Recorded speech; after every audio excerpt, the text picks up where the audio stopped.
Hi, boys and girls, lads and lassies, and welcome back to Let's Talk Geeky. Hi, guys. We have now got Jim, Roman, Wend, and Alec. So, how you've been doing this week? Okay. Well, if I knock mine out of the park first, it's one of these awareness months that falls in line with IT, so I'm absolutely slammed with work. But I've had a really amazing haul in the charity shop. So for the pick of the week, I got something that is even bigger than my Ming. Wow, that's saying something. Oh my! Oh my! Yes. Oh, I saw that today. I saw a Josh Kai figure. Oh, awesome! So Just George Takei, like, or was he a character, or was he just himself? It was basically, it was just the headshot of him. It's meant to obviously be Sulu, but it was just the headshot of him, and it was a wee keyring plushie type thing. But it was definitely George Takei. You could tell it was George Takei straight off. And I thought somebody's actually taken that from a newer picture rather than a classic old Star Trek picture. So but it's just a George Takei one. But I did pick up some bits and pieces. My haul this week is all comic book or Comic-Con related. Awesome. And I can't wait to show off. Some good stuff, some weird stuff, some stuff. Basically, some stuff that I now have to actually eat bread and water for the next 14 months. Yeah. I went thinking, I've got my card, I'll not bother. I'll take a wee bit of cash. I shouldn't have used it. And I used most of it. And I even emptied one of my banks and emptied that. Basically, I've got a pound coin bank. It's just all pound coins. And I took about 50 quid out of that. And I had £1 coin left. And that wasn't including the rest of the money I spent. So I spent a bit more than I expected. Yeah, but you know, it's a Comic-Con, so yeah, it was a Comic-Con. I was expecting to pay something, but I don't normally find it until next month because I usually pay my card, but I paid everything by cash today and I noticed it. when you go to a Comic-Con, you know there will be financial carnage. So yes, it's a given. Yes, there was a load of stuff there. If I had the cash, I would have thrown a lot more money at it. Because the Funko Pop, the Great White Shark, remember the one I've got, which is the boat, the shark eating the boat? Yes. Well, I found the other ones and they're £55 each, so couldn't get them. And it was just one of them's the shark with it's got the tank. The tank in its mouth, and the other one is just a bloody shark with bits missing. So it's obviously a bit when they. And I found a Hopper. Hooper. Hooper. Hopper's the one that got skinned alive in. Aye, Hopper. Predator. Hooper. It always comes back to Predator. I found two of them, but see, again, they were just so expensive. I just couldn't justify. They get a little silly with the pricing, unfortunately. Yeah, one of them was he was wearing his denim jacket now, the bit when he's going, they're all going to die out there, that bit. And I've also got one in the shark cage. So there's two of him, one with the denim jacket and one with the scuba gear on.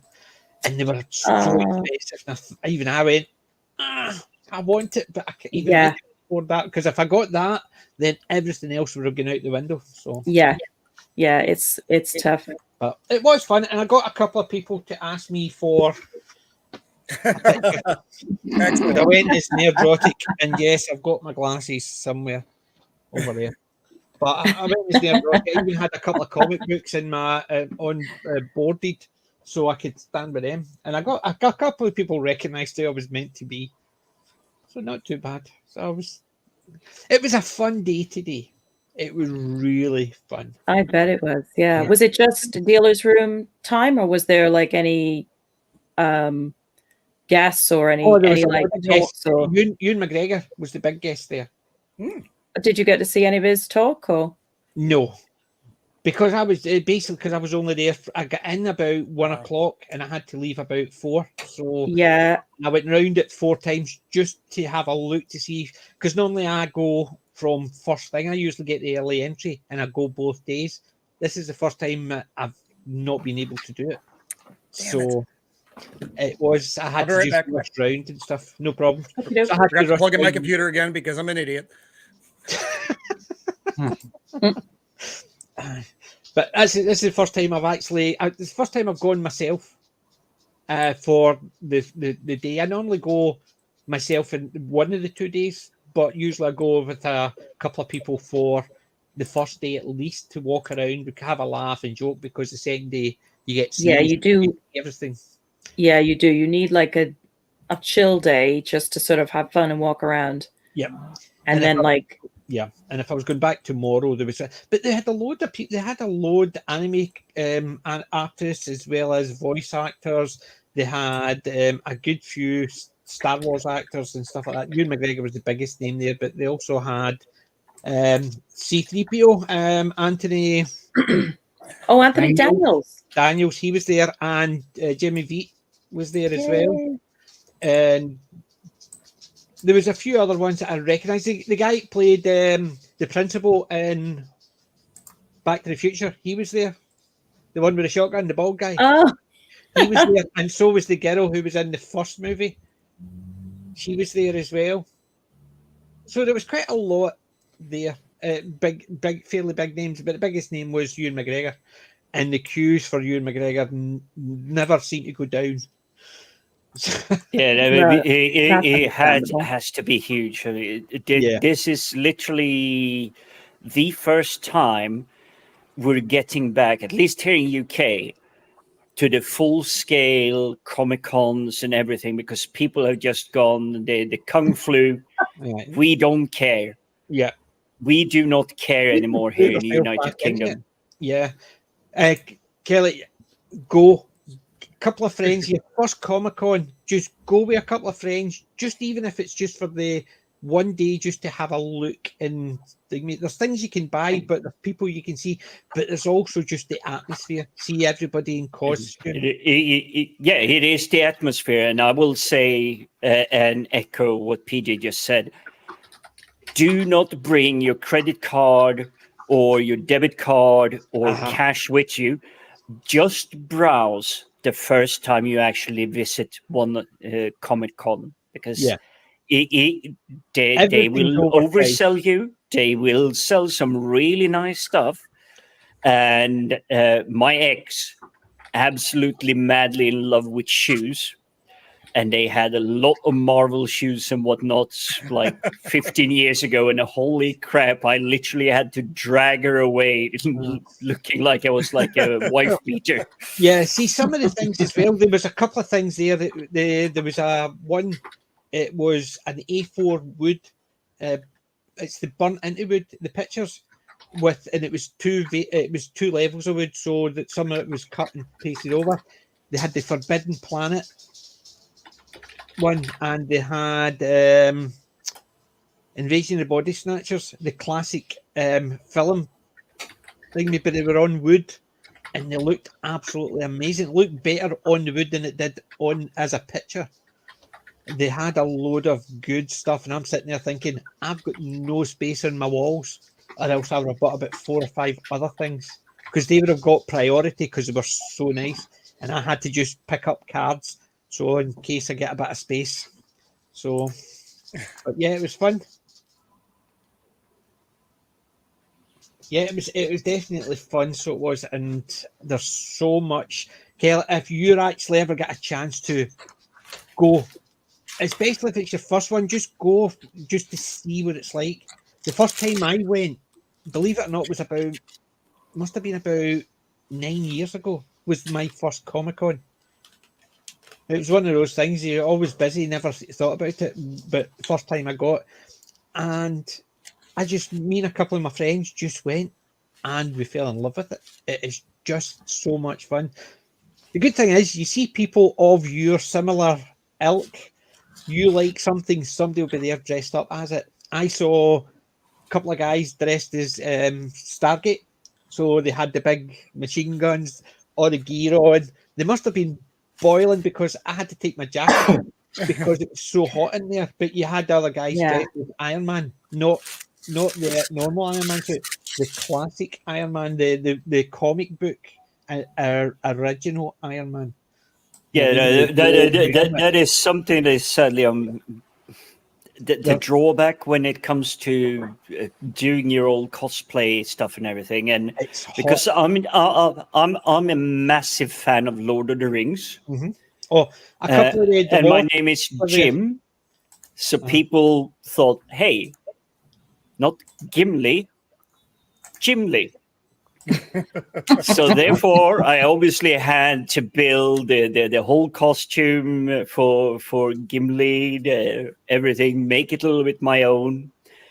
But wow, was I really like? I was soaking, and this was like a really light costume. It was nothing more than like a t-shirt with a little bit of adornment on top of it, and a cape and a helmet.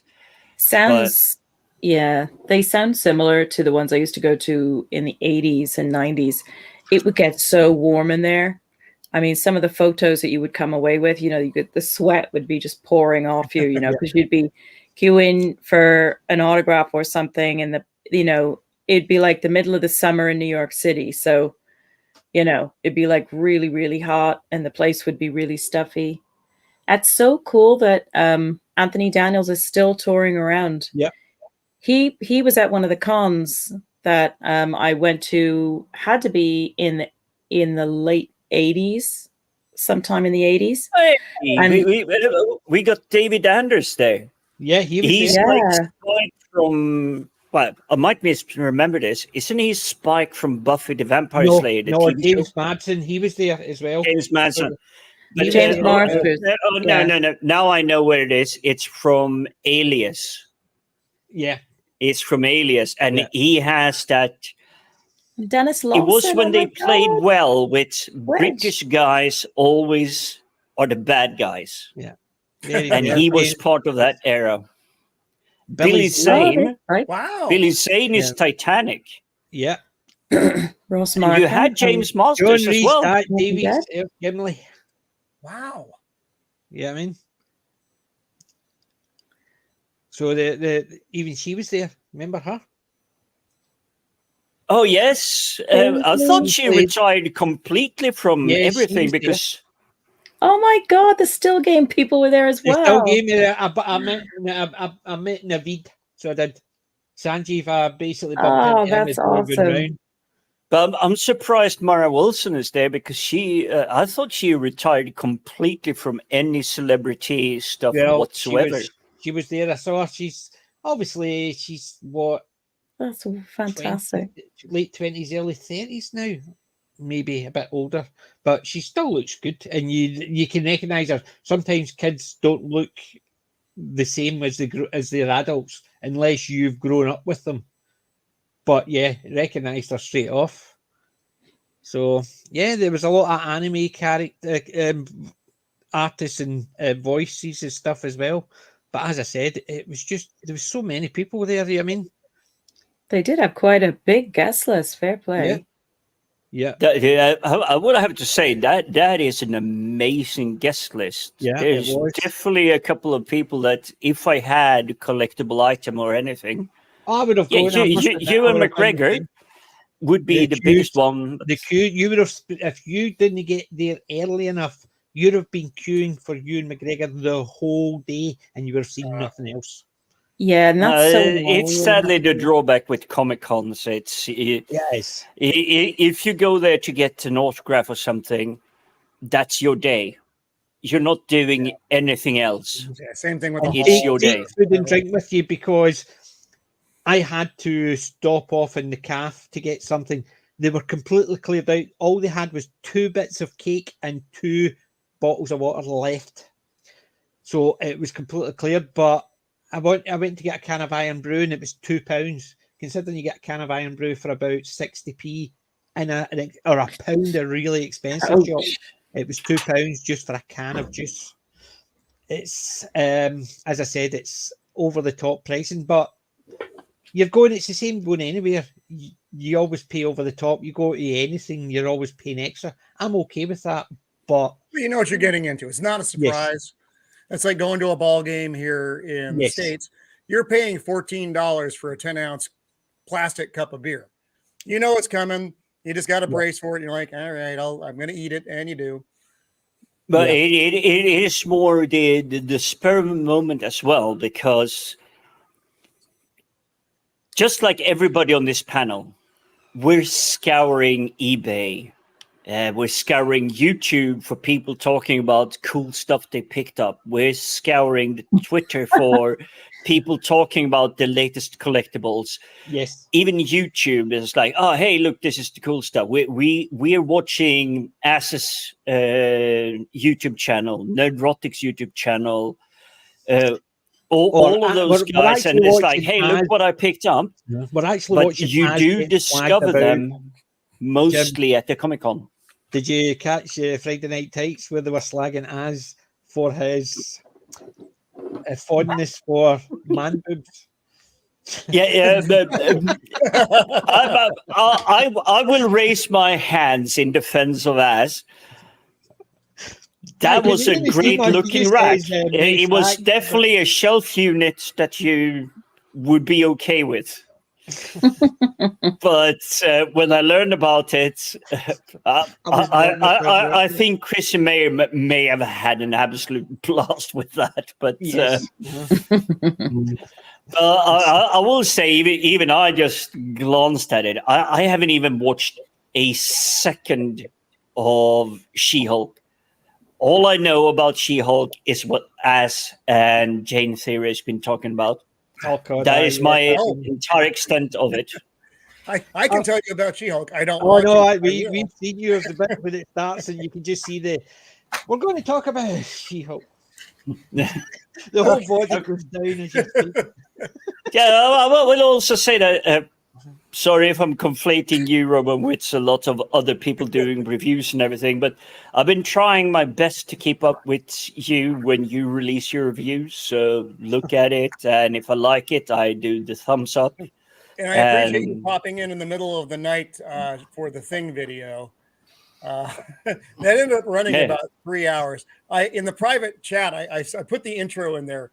We did a humorous intro. If you want to share it at some point, please do, because we try to get funny in the beginning of these shows, especially the long, serious ones.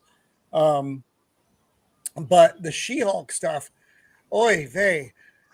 I've talked about it now for 8 episodes. It hasn't gotten significantly. It's been largely the same bad for the last 8 episodes.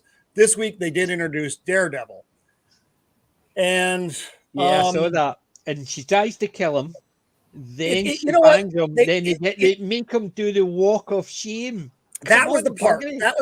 The rest of the treatment of Daredevil actually wasn't that bad. It was fine. They didn't really screw up the character, but that walk of shame, it's like, why? The fact is, the walk of shame, they had him barefoot. They're holding his shoes. It was the reason that is a cliche is because it's nothing to do with the fact is the walk of shame, you have to walk barefoot. It's the fact is next morning, especially women have got high heels and it's uncomfortable after a while. So a lot of them walk about Glasgow. There's people here.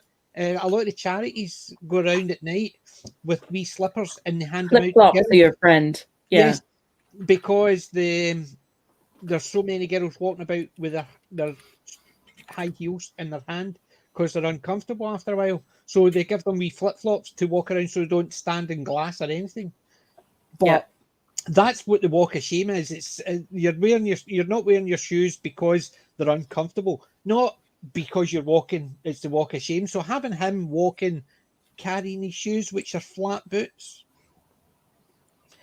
I've never known a guy to ever go out and think, oh, my shoes are too uncomfortable and take them off and walk barefoot with them. I'm pretty certain that most of the men on this panel has been in long-term relationships. And if your lady wants to walk out in heels, you make damn certain there's a couple of flats in the bag, because when the heels get painful, they want something comfortable to walk home in. Yep. The car has always got the flats in it. Yep. Definitely. Yeah. Now, he did wear, and here we have Stephen. Yep. Hello, Stevens. Hello. Hey, how's it going, buddy? How you doing, man? Got a bat or something here in the damn studio. So they did introduce the classic Daredevil costume. The yellow one. And now in the comic books, that didn't last that long, and we should just thank God. I actually have the figure because I'm an idiot and I like collecting weird stuff. See, the thing is, I can understand why they introduced it in the comic book, because yellow in the comic book works okay. Right. It's the same as the Batman, the classic Batman costumes. Like for instance, that was the debut of Batman. Oh yes. Right. So and it was, as you can see, it's the yellow and the grey, and then obviously they changed it in the 60s to that one. So that is the 1950s Batman. Then they obviously just tweaked it a wee bit for the 60s. And you can't imagine somebody running about dressed like that as crime fighting, whereas the black suit is more understandable. I wouldn't say better, but I would say more understandable, because I like the classic stuff. But the thing is, yellow on the comic book works. Like that worked on a comic book when it initially came out, because although it is grey and it's got the yellow, it worked in a comic book. And the yellow and the Daredevil worked in a comic book. Now, they did keep the style of the suit, not the colors, obviously, the style of the suit from the Netflix series when he went full Daredevil. Now, one of the problems, and I've talked about this a little bit, is that when the Daredevil Reborn, or whatever the title is coming on Disney Plus, they're not doing it as a continuation of the Netflix series. It is a restart. And that pains me in many, many ways, knowing what Disney Plus does in their live action series. Moon Knight is one of the most unforgivable things that has ever happened on the small screen. See, file 1.3 is correct. Adam West made it look damn good. Yeah, there's a comic book channel. I think it's 32 Flavors of Nick Weiser. The guys got together and spent a week going through the pantheon of variants on the Batman costume and ranking them all. And I was there's dozens and dozens and dozens of them. There are so many.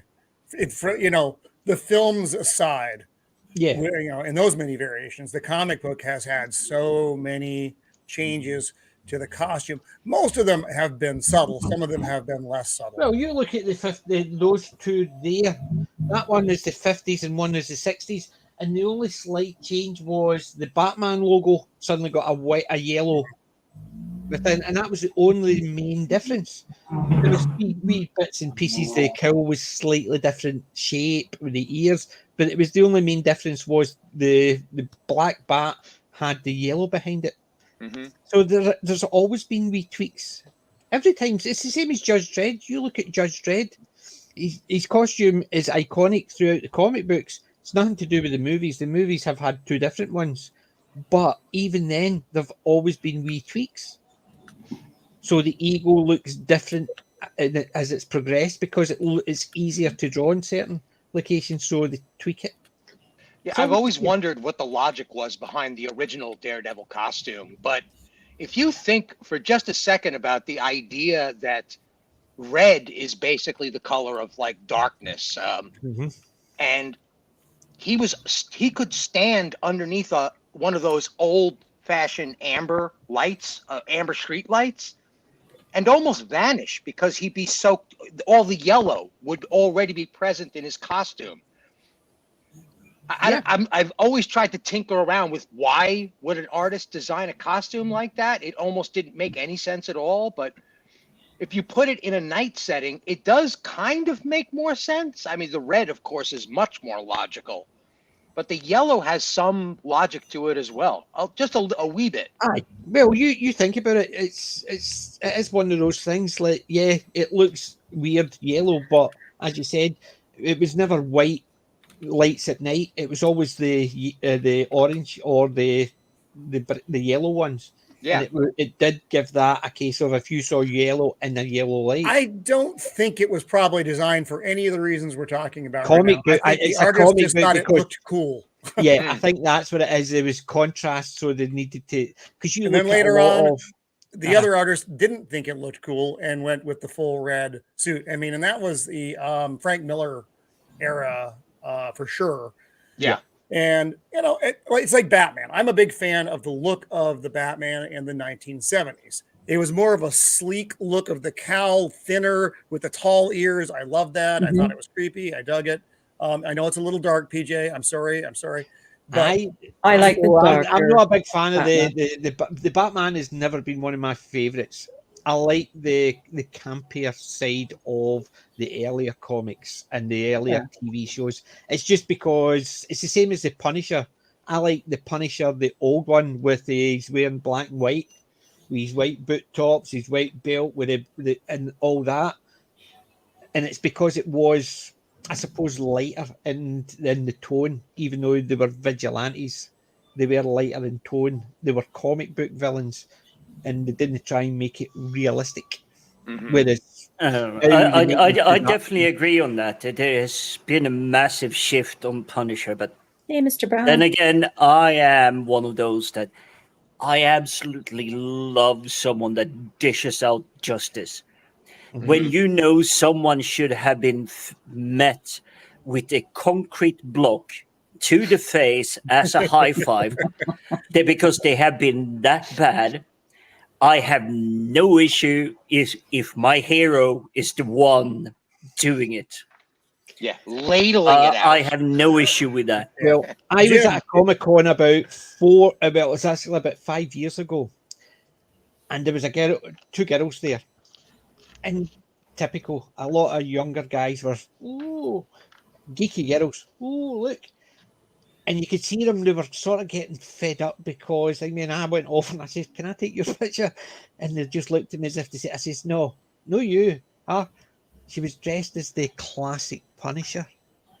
She must have, the girl must have been in her 20s, but she was dressed in black with the white belt, the white cross belt, and I just thought, that just looks great. The classic Punisher. And it's just one of those things, but a lot of people were looking at them, they were getting annoyed at. It's nothing to do because they didn't know who the classic Punisher was. They didn't when know you go to the con in costume, people are going to ask to get your picture. A lot of them, I think it was part of the experience. They were younger, and a lot of people who were looking, they didn't even know who the costume was, so they didn't recognize what she was dressed up as. All they saw was a sexy girl in a costume, and that's all they were looking at. And I think a lot of it you could see because a lot of them were just saying, "Can I take a picture?" And it was nothing else. It was, and I think that's what it is. But I must admit, I was tempted not to go up, but I thought I can't pass that up. It was the classic Punisher because that's what I said to her. I says I've not seen the classic Punisher for years, and it just looked amazing. It's the same as today. I saw, which the name just disappeared out of my head. It's a Daredevil villain, big guy. Kingpin? Kingpin. Kingpin, that's what it is. The girl was dressed as the Kingpin, and her costume is freaking amazing. She just looked like she was a big woman, right? She had shaven hair, but the pure costume she just looked like the Kingpin, and I thought, now there is somebody who enjoys their comic book because some people are so talented too with the costume. Yellow shirt, the lot. Yeah, open shirt, and she just looked absolutely amazing. And I love when somebody actually does that for a comic book, and then they go back to the classic. And I don't care how old or young they are; it just looked amazing. So I love walking around going, "Yeah, I like that one. I like that. Nose keen on that one, but I love that one. I love that one." And it's typical when you see somebody dressed up. It just looks amazing. And yes, there's a lot of people dressed up, and you had the typical, there was about 7 people dressed as Spider-Man. And effectively, most of them were just Spider-Man suits on. And that's all it was. And you say Spider-Man suits you can buy, and it's just a bodysuit, and that's it. So there's no really any thought put into it. You buy a suit, it's already pre-printed, but there was other people there. It's obviously they've had to make their costumes, and to me, those are the ones that I just actually my jaw drops, and it's absolutely amazing. And I was glad I went because I saw some really crackers. As I said, I saw an Iron Man one.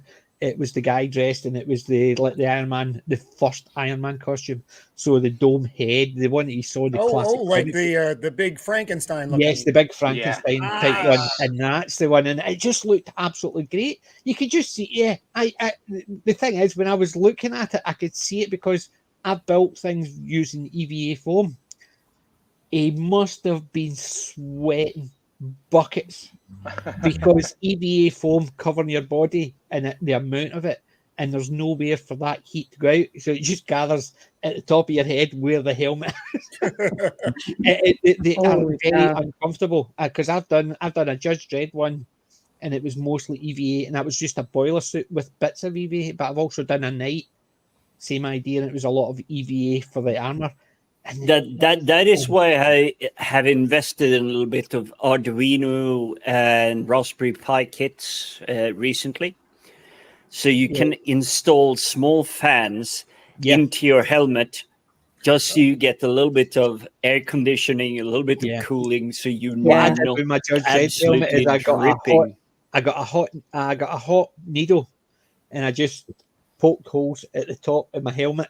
So you don't see it from the top unless you're looking from the top, but there's big holes in one of my helmets. My old one, because my new one obviously is different, but the EVA foam one, I just poked holes in it just so that at least the air just has somewhere to escape. That's smart. But it's amazing. Jim, you'll appreciate this, and I may have even mentioned it here on this panel before, but there was a U.S. military research project on how to cool down or warm up troops in exotic environments.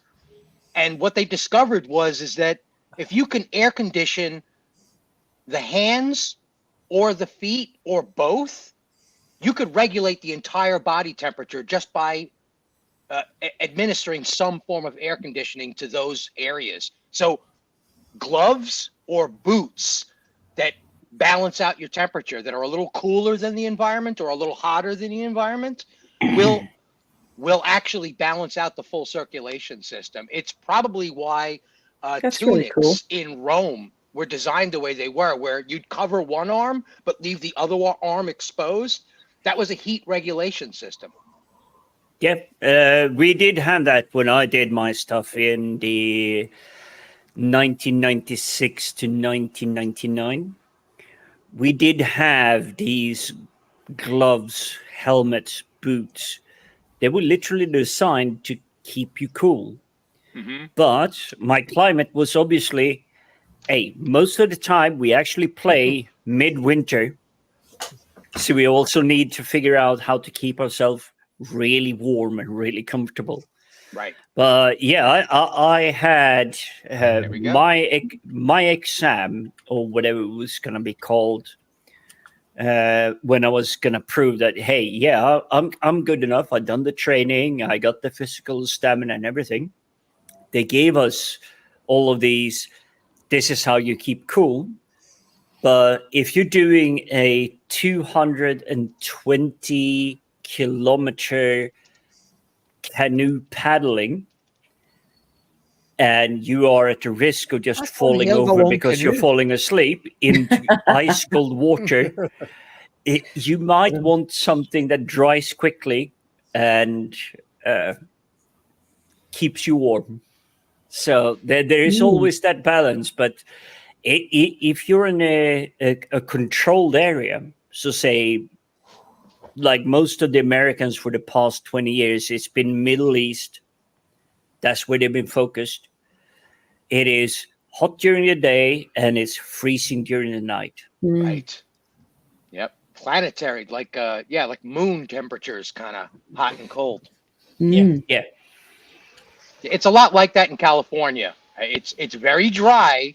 So if it's hot outside, just step out of the direct sunlight and you almost instantaneously cool off. There's no transmission into the humidity because there is no humidity. Yeah. That's true. We don't have that. What is that called? Water? Water. Yes, in W-A. Scotland, we call that every day. Right. Hey, I lived in New York. I know exactly what you guys are talking about. So, you couldn't escape it. The humidity would get everywhere. You couldn't, Oh, couldn't yeah. run away. It's the same as in Scotland. They basically, somebody said to the Scots a few years back that the Bible was actually the story of Jesus was meant to be set in Scotland. But when they mentioned 40 nights, 40 days and 40 nights of rain, somebody says, why is it set in the summer? So they changed it. An old Billy Connolly joke, that one. Sorry. Absolutely fabulous. That's great. Freaking Scott. Basically, we're going to set it in Glasgow, but they couldn't find 3 virgins and a wise man. Couldn't find a virgin and 3 wise men. But three wise asses, not you guys. That one. Billy Connolly's joke about if instead of see my teeth. It's basically if it was set in Gallagate rather than Galilee, it would have actually been a different story. So anybody wants to see it, Billy Connolly, it's on YouTube. You'll find them. Anyway, Jim, did you ever read? It's a Punisher comic from Max Comics called Punisher War Stories. That is the one just shy of Kingpin, isn't it? I might remember it wrong. So it's Max Comics. So it's a derivative of Marvel, and it's like an R-rated version of the comic book. It is violent as all hell. It's quite glorious for someone who prefers the darker things, unlike my esteemed colleague across the aisle here. It's great. So it's like I said, Max Comics. If you can find it on eBay or whatever for $15, whatever, pick it up because it's such a fun 20 read. 20 quid today. I saw it at the comic. Oh, did you? Because there was a lot of indie comics there, but they had a big Marvel one. So everybody, that's an older book. Marvel and stuff like that, and there was some ones. I was looking for the Sergeant Rock, but they didn't have the Sergeant Rock. But they had. I didn't pick it up. You're talking about the Sergeant Rock, PJ? The Sergeant Rock one, not the one from. Rock. Yes, that one. That Sergeant Rock? Yes, I was looking for that today. Couldn't find it, but do you know what I did find? And I didn't pick it up. Die Hard. It was called the Zombie Die Harder. What? And it was McClane in a post-apocalyptic zombie movie. Oh, so man. See, that would have been way better than zombie ones and Die Hard. Anything after Die Hard 3, they should have done that.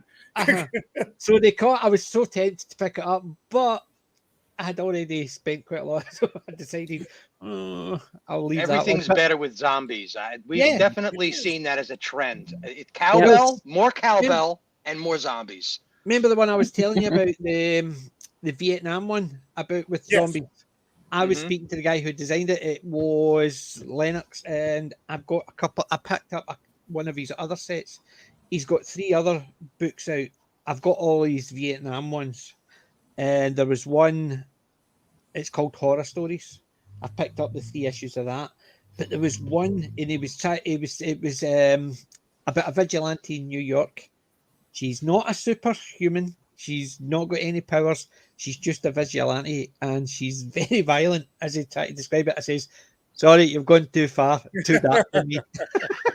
And he goes, "You've got the Johnny Alpha I signed." I says, "Yep." He says, "You told me that before. There's very few people tell me my comics are too dark for them. I think it's stuck in my head." So I'm at every Comic-Con I go to because I usually go and pick up these next story. That's the one that's he's done the vampires in Vietnam. I says, I quite like it. Just the fact is there's no ambiguity. Zombies, shoot them.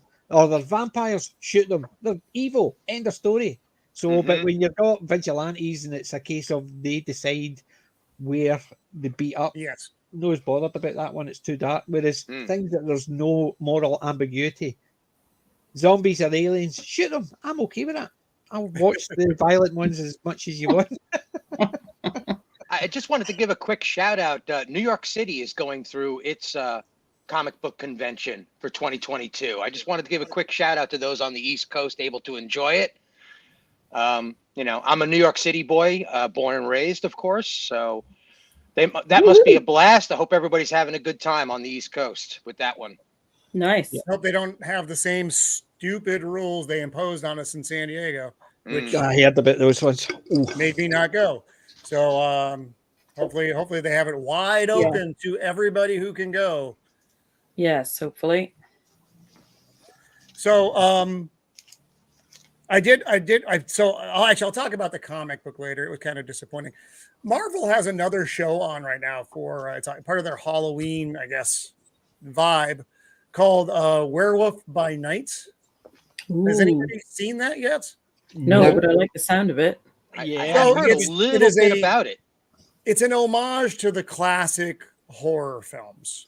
Cool. The look of it, the whole feel of the show is that. And I will not spoil it for you. I will give you the basic premise.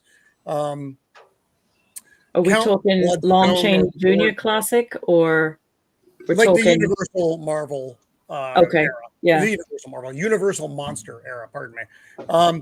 So this Count dies. He has this thing called the Bloodstone. It has powers. That's kind of here there. His only heir is estranged, so monster hunters, whom Count Bloodstone was, gather in a competition to slay a monster, maybe each other, for possession of this Bloodstone. And that's the foundation of it. And the look of it is pretty cool. I found the pace to be a little slow, but that seems to be almost everything that I'm viewing these days. But it is still worth checking out if monsters are your thing. Wendy, I'm talking to you. So it's out there. It's out there now. It's something new that isn't. Is that the Spider-Man villain? The werewolf? Wasn't there a Spider-Man villain? These are characters you don't know. Was it not Morbius was the Spider-Man villain? Morbius was the vampire. Right, but there was also a werewolf character that was related to the astronaut character that was J. Jonah Jameson's son. Oh God, I think you're right. Oh, now you say those words together. Man, I think you're right. I'd have to go because that's what they were queuing in Spider-Man 2, the Raimi Spider-Man 2. That's who she was hanging out with. What Mary Jane was hanging out with, a former astronaut or an astronaut in training, and everybody was getting pumped and hyped that this is where this is going to go, and it just never solidified. No. What else I saw? So let me give you my things that I did watch this week. We talked about She-Hulk already. That's basically the same. You all know about that. Did anybody else watch Andor this week? No. What are you guys doing? So, I mean, really? Come on, guys. So Andor is on episode 5. Andor has been okay. The pace of the first 3 episodes were really slow. Episode 4, I was excited about. Things got moving again. And then episode 5 came. And episode 5 didn't need to take place at all. It's one of those just totally useless episodes. So I endured it. I was like, see, I'm going to disagree with JWC reviews on this. I didn't dig it. It was one of those, why are the motivations of the characters episodes? I don't really care. The rebels don't like the Empire for their own various reasons, and I'm fine with that. Empire evil, rebels good, fine. I don't need to know the nuances of why they're doing what they're doing. It's that way more information than I require episode. We can just go on from here to here. Yeah, that's the thing I agree with. Basically, good, bad. I don't care how they got to that point. Yes. I don't care how Vader became evil. All I know is Vader's evil. Good enough. And that was it. But I found the comics I was telling you about. That's the book. There's only 4 in the series. Vietnam zombie. Right, hold on. I'll put it on to the big screen. So that's it there. There we Vietnam go. Zombie Holocaust. Very nice. It's actually, the artwork in it is absolutely fantastic. Well, see, that's great. That is great. I love it already. So there's 4 in that variant, and his other book, I did pick it up last time, is Lady Hollywood, and she's a vigilante. Oh, hello. I didn't buy any more than the first one because the artwork's still the same idea. His artwork's great. No, I love his art. That's nice, and that's the gloss paper too. That's Yeah. the high quality stuff. So I picked up other ones from him. I've got a couple of his collections, but I picked up these ones. Remember Escape from New York? Escape from Coatbridge. What the hell? Basically, imagine Escape from New York was actually held in Scotland. Wow. So that's your Rab C. Nesbitt type of character. Oh, that Oh is my good. goodness gracious! Yeah, so What a basically monkey. there's only Like two. that. The third one's not been released yet. So I like the covers. Love the idea of the cameos of characters as the covers. That's really nice. yeah, well, that one there is effectively a Rab C. Nesbitt type character.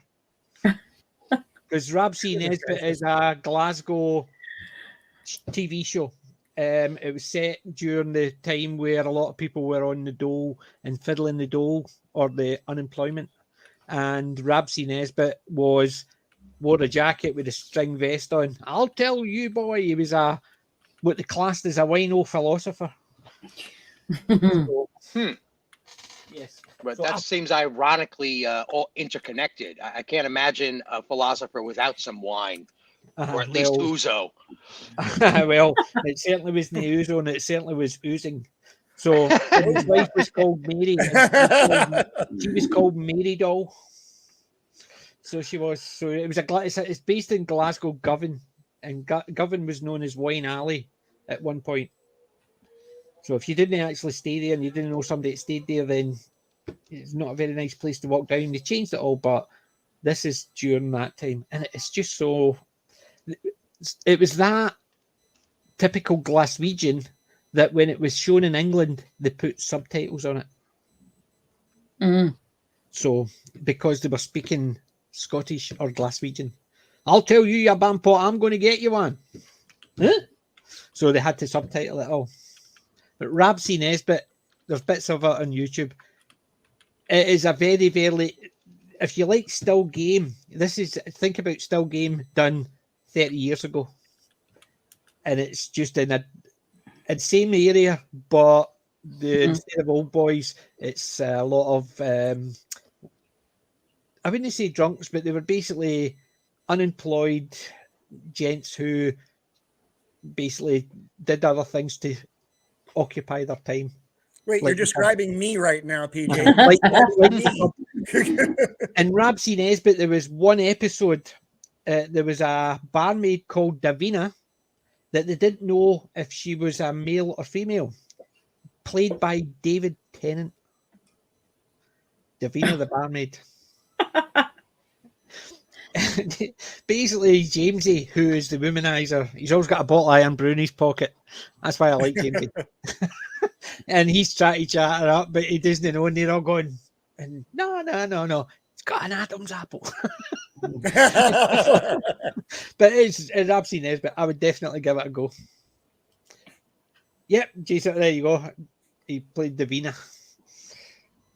So I'm not the only one that remembers things like that, but that was the comic books that the guy had. That was his old comic books and the ones I had mentioned the last time. So I got his new ones. So that's cool. Hey, after the show, could you share those in our private chat on Twitter so I can try to track those down? Yes, I'll even got the because he's a local guy. They basically, yeah, no problem. I'll put whatever I can find regarding each of them, but that's the one I've got. Where is it? I've got an A4 Johnny Alpha drawing that he signed for me. Oh, nice. For us because he knew I love that art. The Vietnam comic. When we get to the pick of the week stuff, I'm going to share that Sergeant Rock comic with you. I'm going to start off by saying I wasn't as happy as I thought I was going to be. So which was too bad. That looked great. But what I'm going to share it doesn't. And, see, the thing is, because I was looking at that, and because Bruce Campbell's involved in it, I was looking for Bruce Campbell stuff. I was even looking for Bubba Hotep stuff, and I was I saw an Ash v the Evil Dead picture frame. So the frame is the comic book with the pictures in the middle, and it looked absolutely amazing. But same again, no space to put it anywhere. That's why I didn't get it. But I understand. I got the guy's card. So once I've got a bit of space, that's the first one I'm buying. I've told him once I've got space, I'm buying it. He says, by the way, like the guy with the woodcut, he says it's £50 here, 65 on my website. So he's selling it cheaper at the Comic-Con, which is very unusual for anything at the Comic-Con. Yeah, It's sold cheaper. I was going to buy a sword today, but they ran out before I picked it up. It was only a foam sword. It was a foam sword. Thundercats. Oh, nice. I loved the Thundercats. Do you know how much the foam Thundercats sword was? £25. That sounds like a lot for a foam. But it looks. It's not just the plasticky kid foam one. These are the ones that actually look the part, but it's made with the foam, the solid base with the foam over the top. What the class is sword fighting ones, the ones that they use for Comic-Cons, and it looked really good. £25. They had a metal one for £150. Oh, see, that's a lot, but you know, the metal sounds good. Like, it looked a lot better. But it's something that you're going to shove up in the wall and you're never going to take down.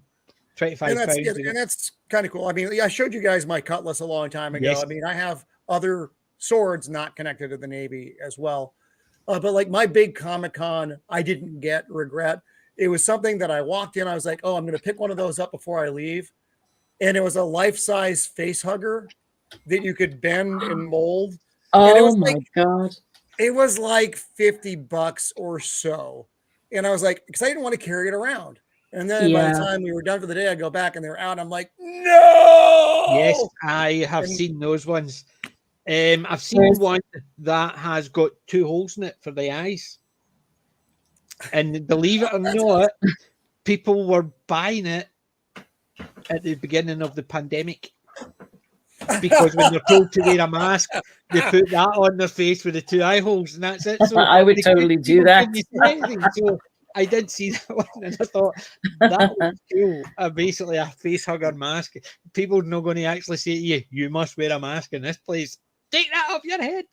There's a full size like prop quality face hugger, complete with the completely full length of his tail, everything, you know, and it's at the Nerd Nook in town where we are, and I'm basically like, you know, I can't walk past there without like pressing my face against the side of the window.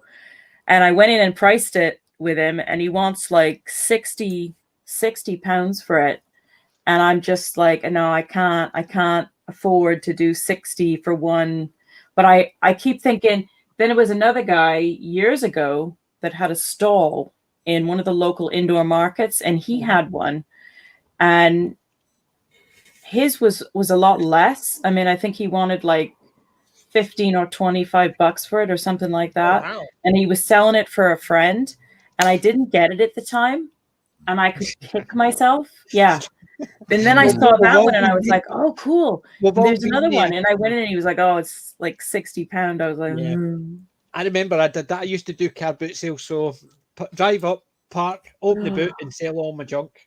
And then I would walk around.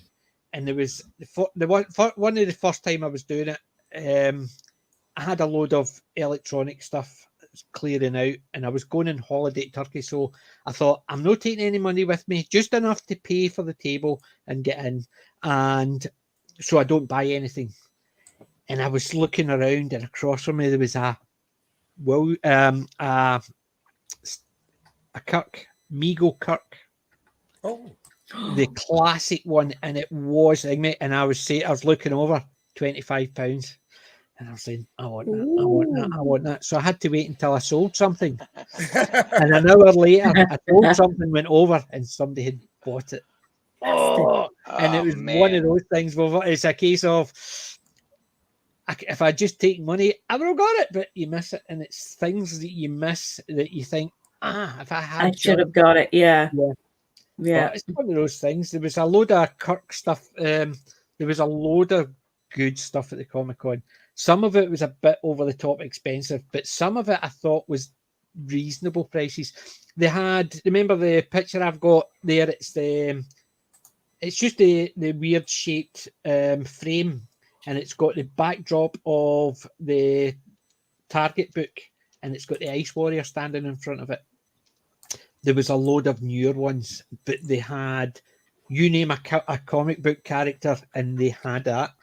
So it's the weird shaped frames, and they had the large figures. So there was a Spider-Man, and it was swinging across. So it was fake web, and the figure was actually posed, and it had the Spider-Man comic behind it. They had the Hulk. It looks as if and there was cracks on the glass. So it was like smashing as if he was coming out the frame.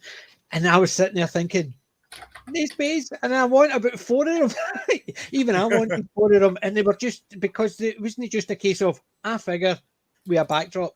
The guy had posed them and actually made the poses look very well. The Hulk one just actually got me, just for the simple fact is it looked as if he was smashing out of the frame, and the guy had drawn cracks in it with a white Sharpie, and it just looked amazing. But it's one of those things. I still wish I could go back again tomorrow and spend all. We don't need electricity. We don't need food. We don't need that stuff. That's just that's for something for tomorrow. Yeah, I'll sleep in a tent. I don't think Mrs. Baby will be happy at all with the plan. If I can't sleep anymore, my wife says, "Oh, I'm sleeping in a tent." Or Right. as she calls it, sleep my in the new car. abode. Or as she calls it, my new address.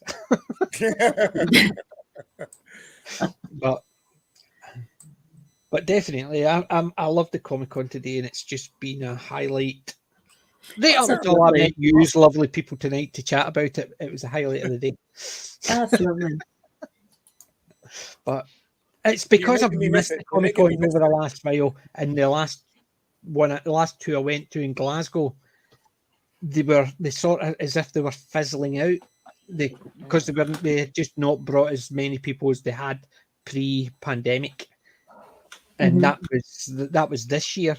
And I thought, the Comic Cons are starting to fizzle, but the Edinburgh one was just superb. It was busy.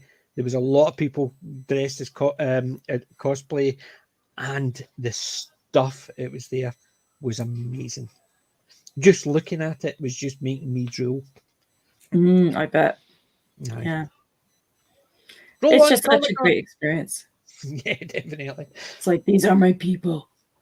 Yeah, that's exactly it. I'm home. Yeah.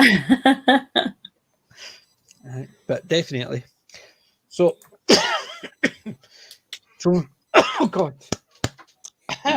Catch your breath. He's turning into the thing. Roman, actually, I was just looking up some background images on The Werewolf by Night was actually a series of comic books during the 70s, early 80s. Oh, okay. Yeah, I wasn't familiar with it. And Moon Knight appears. He kicked around some garbage cans in the alley with Spider-Man. He goes up against some, voodoo characters. He even fights Dracula in a couple issues. So definitely part of the Marvel universe, and obviously part of an expansion. I can't wait till the lawyers at Universal Studios get a hold of this. But yeah, there seems to be a bit of a heritage. I like I said, I wasn't familiar with the character. I don't know them all. It may seem like behind me I do, but I don't.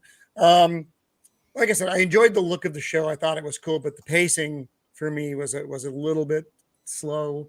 Other people may not find it so, but I did.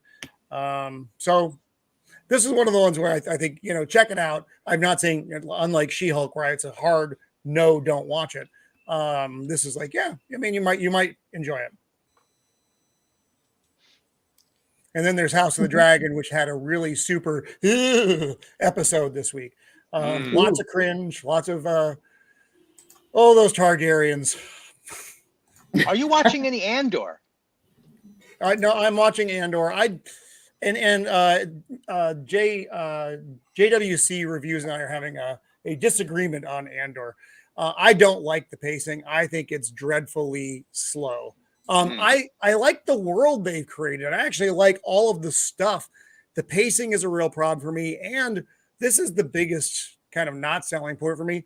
I literally don't care about Andor himself, the main character. He's kind of the thing that everything else is based around. Yeah, but I don't give two craps about him. He could. The best one I heard is what Jeremy from Geeks and it was Gary was talking about. The biggest thing he'd heard from Jeremy, who is a big Star Wars fan, he says he likes it because it's the most unlike Star Wars thing he's seen. So he I would agree with that. It's like nothing like any of the Star Wars stuff. I mean, I don't agree with the liking of it. I do agree that it is very unlike Star Wars because this is kind of the everyman version of it. You don't have Jedis. You don't have stormtroopers everywhere. This is an outpost on a planet. This is where we are right now. I'm sure we'll go other places where it's basically just not shock troop. It's just kind of regular ground troop guys, Imperial officers at this crappy station, and a rebel team. But it's not, there is no Jedi stuff. It's none of that. And that's what I liked about, I enjoyed Rogue One actually a lot. I thought it was a fun movie. That's the only one other than the original trilogy that I actually liked at all. I didn't like the prequels. I didn't like the sequels. And I like the Mandalorian as well. I don't like the prequels either. I don't like the sequels. Oh no, I thought they were terrible. Do you know why I didn't like Rogue One?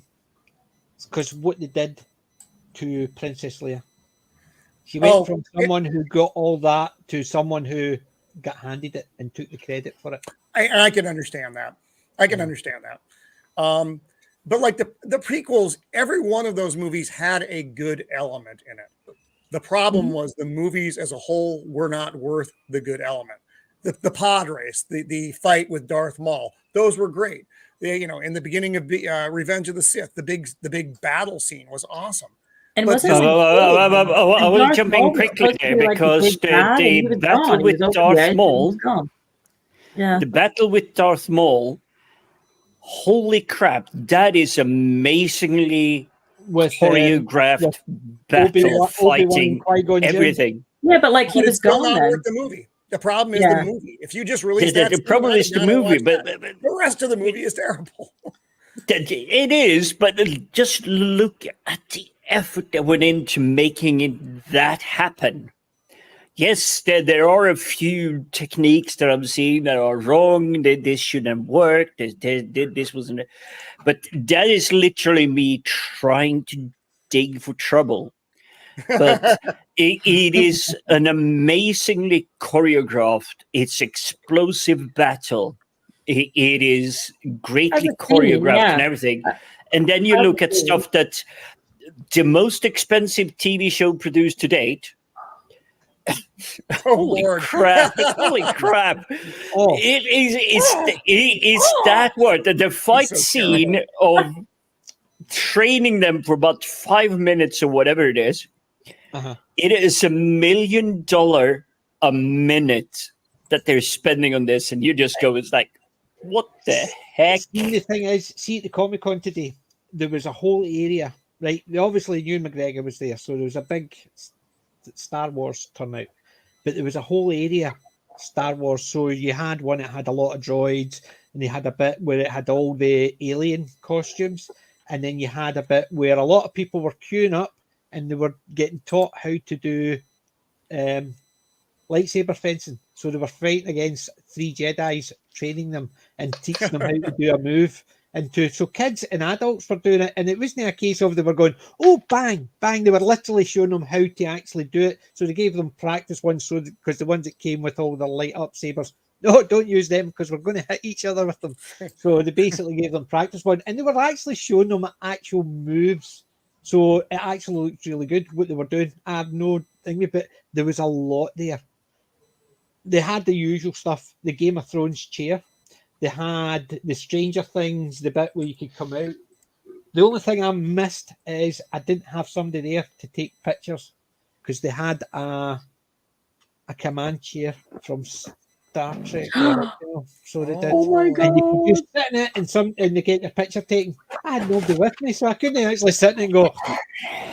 It's basically so that was the one thing I missed. I didn't get a chance to get my picture taken. Yeah. In a command chair.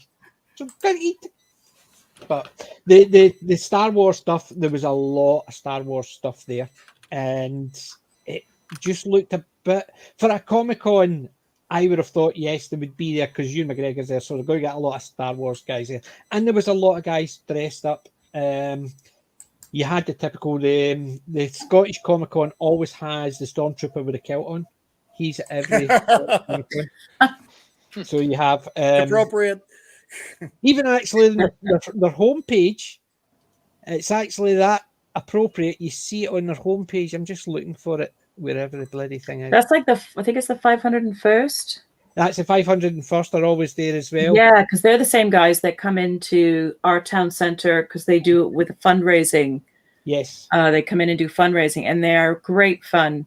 And I mean, the costumes are just absolutely. Right. So that's just a wee video thing from their page. That's where it was. The movie perfect. And you'll just see them stoated in.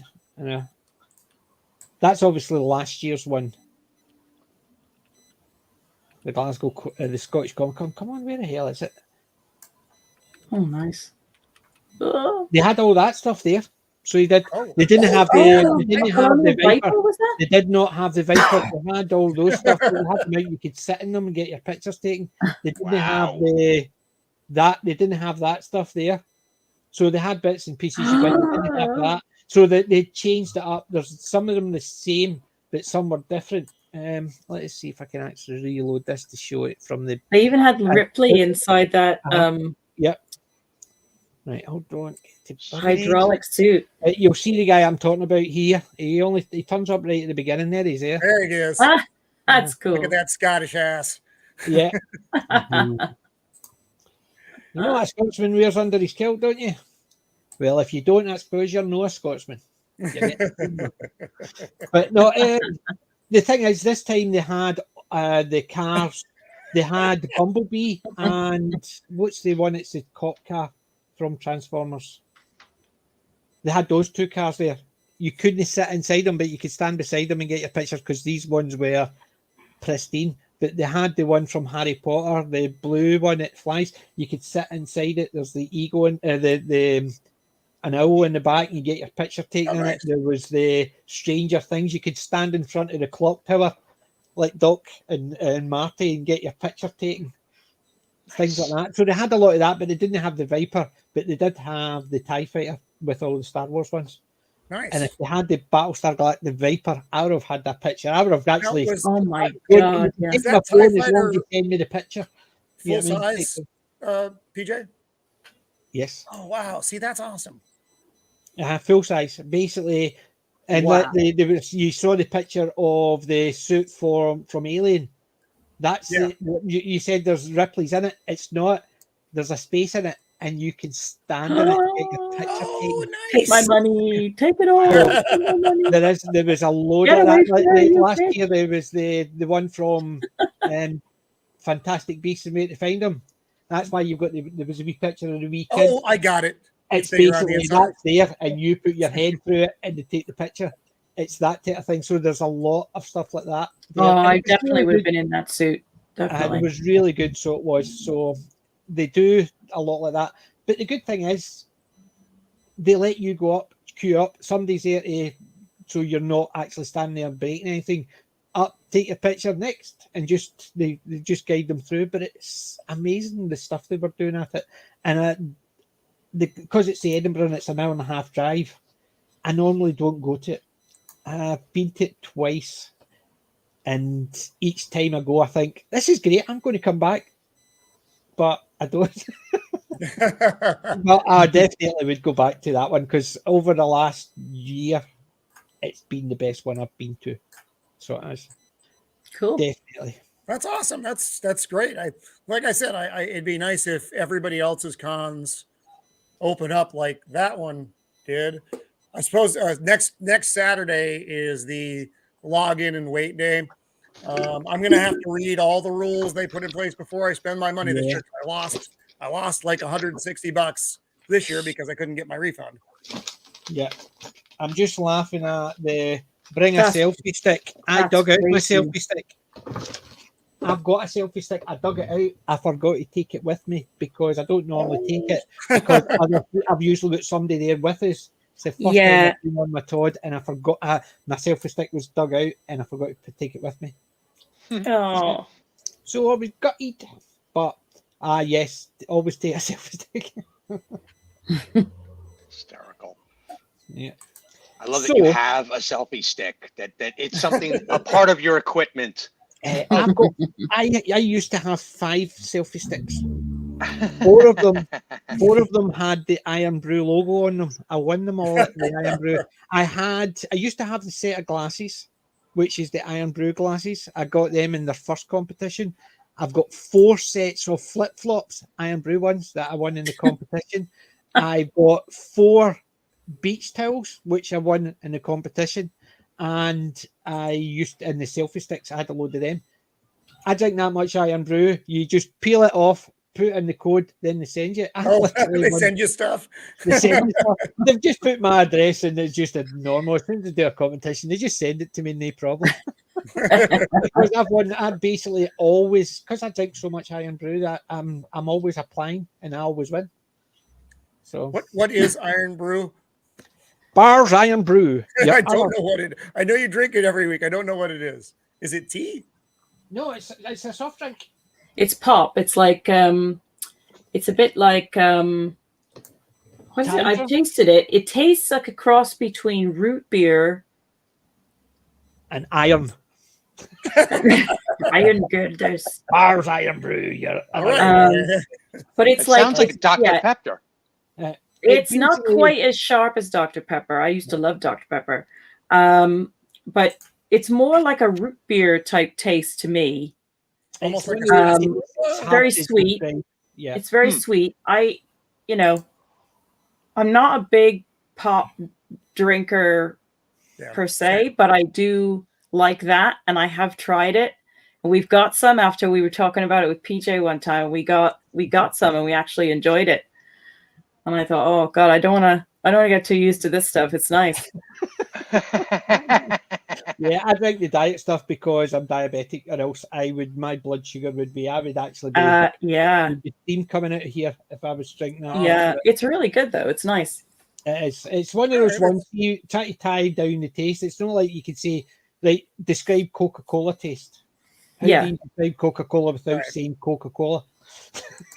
It's like lime. You can talk about lime, you can talk about strawberry, you can talk about other ones because they've got a taste you can identify with. But Iron Brew's like one of those. Describe Iron Brew without saying it tastes definitely like Iron Brew. a regional drink, though. It's a regional drink, yes. The old advert was Bars Iron Brew, made in Scotland from girders. Do you know they had to change the name because the name used to be IRONBREW. The name is now IRNBRU because it's in case people think it's actually got iron in it. Oh, for the love of God. And it's been brewed with iron in it. So they've called it Iron Brew, but they had to change. Was there like a meeting they had? They basically, it's typical. I think the drinkers are too stupid. People complain to bars saying that why you're selling drink because it's got iron in it and it's brewed and that's false advertising. Lord, it's that called hurts my Iron It's Brew. like life, Nobody man. thought it had iron in it and it was brewed a particular way, so they had to change the name. IRNBRU. Oh, Iron Brew. crying out loud! Good Right? grief. Right? That's like your welcome to Health and Safety United Kingdom. Oven. Yeah. It's good Lord. It is absolutely nuts, the things they do. Heavens to Murgatroyd. Yeah, that's true. Scotland is the only way Coca-Cola is sold, and yet it's not. The Iron Brew is the best-selling soft drink in Scotland. It pair well with Marmite. No, because you can either love it or hate it. Iron Brew, you either just love it or else you're crazy. Could you imagine the health and safety board actually doing the same thing to something like, I don't know, Rockstar You know, it's like, hey, this drink doesn't make you a rock star, man. What are you doing? It's false advertising. Is it distilled from, aging or dead rock stars? Is there a vat of them? They're all just floating around. Or is it made from rocks and it was a star that fell from the ground? Basically, that's the type of thing, but they changed it because they were getting too many people complaining. And you're sitting there thinking, these people have if you have time to be complaining about that, then you need something to do, man. Yes, you need a new hobby. Have been drinking too much Coke. These people have been drinking too much Coke to actually understand it. That's why they changed the name, because they were getting that stupid. Well, that's absurd, my friend. Yes, that's crazy. Do you know what? Do you know what Iron Brew Company bars should have done? Got all the people who complained and introduced them to the Predator. That would take that problem away. I'm trying to drink water over here, PJ. Good grief. Oh, man. Everything is better. Everything is better with the Predator. Wow. I know, it's terrible. We're actually now doing it and other people streaming their loot. We do, and no one else knows what we're talking about. Other streams are just sort of thinking, Jesus, we have to say it's an inside joke in our channel. But Red Rock Cider, who mentioned that? I am not familiar It's not with that. red and it's not no rocks in it. Yeah. Hey, But it's crazy. That's the reason they come out with stupid things. Wendy, do you remember when you were in New York? Because this was also a regional drink for New England. It was back in the day called Moxie. Moxie. I remember Fresca and I remember Tab. So Moxie was kind of an old-timey drink. It wasn't root beer. It wasn't cola, but it was brown. And it had a peculiar taste. And like the only place I ever had it was when I lived in New England. And I've never seen it anywhere else. But it was something we used to get when I was a kid. And then when I went back to visit in the early 2000s, they still had it, and I got some, and I was like, "Oh my God, it's exactly how I remember." But you can't get it anywhere else. And it's those things. It's very difficult to describe how it tastes because, like I said, it's not Dr. Pepper, it's not cola, it's one of those ones. Brown. I can almost get that. There's a Yiddish word, moxie, that has to do with gumption. Yeah, and being spirited. Yeah. I wouldn't be surprised if it's a Yiddish product or some sort of a kosher product. It means New England, so it makes sense. Yeah, it's nothing that we saw where I grew up. So, like I said, I remember Fresca, Tab. Well, see Fresca. I like Fresca. That's quite nice. And do you know why Fanta was brought around? Yes. This is a dangerous story, PJ. Be careful. Story because during the 1930s, they weren't. Coca-Cola didn't want to actually be seen to sell their stuff to a certain regime in the 1930s in Germany. So Fanta so they could still sell it, but it wasn't Coca-Cola. So it was disassociated, but it was. That's why people, when they're saying that Fanta, it's orangey, but it tastes like Coke. It was designed that way. What a coincidence! What a coincidence!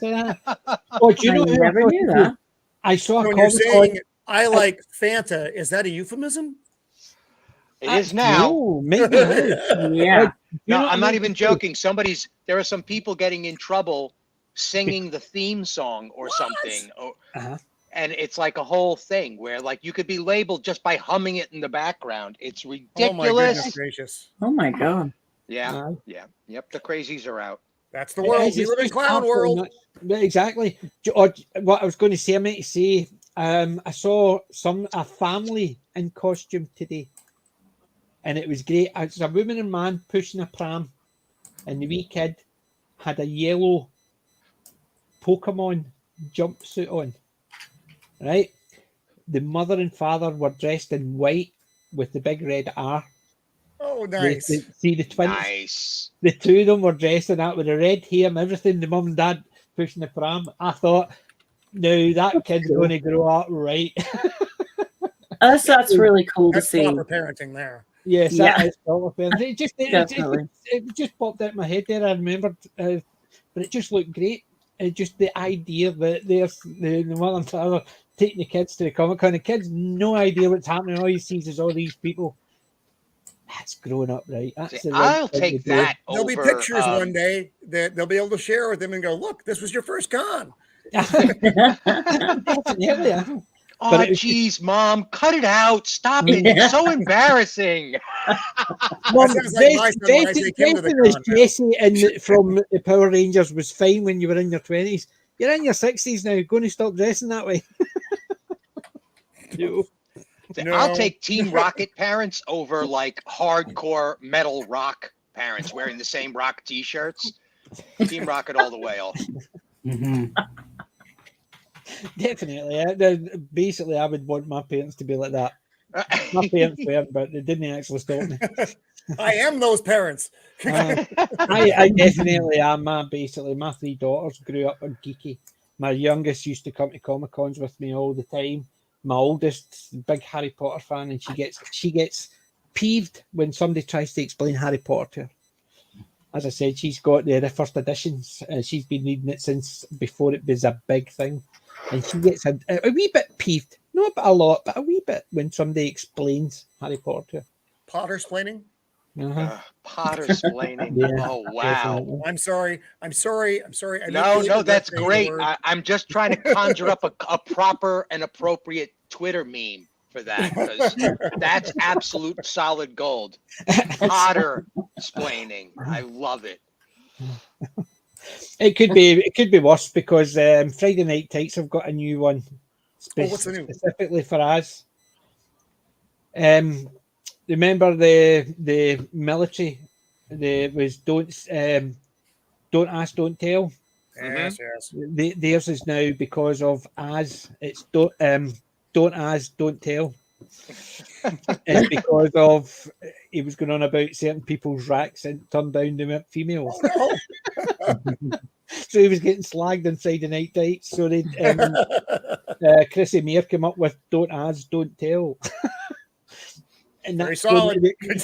Anytime that you can guarantee anytime in any stream he's on and he mentions something, that's going to hit his chat. He's going to hit it hard. But I love that Chrissy Mayer came into that crowd. Those first couple of times she was a little awkward, but she just slipped right in there, and she's part of the gang now. There's just no getting around it. It's like she's a Friday Night Tights member, period. It's so awesome. Yeah, she's so funny. I still crack up whenever I see her doing Frost. Yeah. Oh my know, god, right? That was My legendary. problem Oh my god, yeah, that's brilliant. I can't tell when it's Frost or when it's Chrissy. Right? Because it's like, I always think it's Chrissy Mayer, but it may not be. It's the thing. Because she's channeling the Frost. Is that screwed up? that was really funny. it's when she comes in and goes, Frost, bam, bam. Yeah, you've got. Oh man. Oh, so that was legendary. and horrible all at the same time. Oh my goodness. So what are you doing post con now though, PJ? What's your next grand venture? My next grand venture, there's actually nothing on the the only thing I've got in my docket, as it were, is reorganization of my man cave. But that's not going to be until the week of November. So this month I'm just being the driver for my wife because she's got so many things on this month. Got it. And she's basically got Robbie Williams concert. She's away with her friends down to London and stuff like that. So was I here last week? Or was I out last week? You were here last week. I think you were here last week. I know. Did I go to Oktoberfest the day before? You did. Okay. I drank a lot last week. It's kind of blurry. I think the week you were away at Oktoberfest is the week I wasn't there either. Okay. Because there was the pictures that I was looking at them and it was the wrong ones. So wait a minute, was that last week, Stephen? I don't know. You'd actually put some. We're all old. You put pictures in the chat. You put pictures in the DM, and I put the wrong one up. So that was Oktoberfest. You weren't here last week. Oh no, I wasn't here. I was at Oktoberfest last week. And all right, it all comes together now. That's right. There were pretzels and beer in your life. There was no way you made it here on time. Yes. But I've got to ask the question, and I apologize for retreading old material, but Jim, at what hour did you wake up Wednesday night after the Blues Brothers stream? Yeah, because you were still sleeping when we came yes, off. he was. Yeah, I woke up about 3:30 in the morning because Woohoo! And actually, and it's here's a like, follow-up I'm question. still online, and it's like, oh crap. Why were you up for our Thursday The Thing show? That's Because right. he slept hour all or two Thursday in, I'm during the like, day.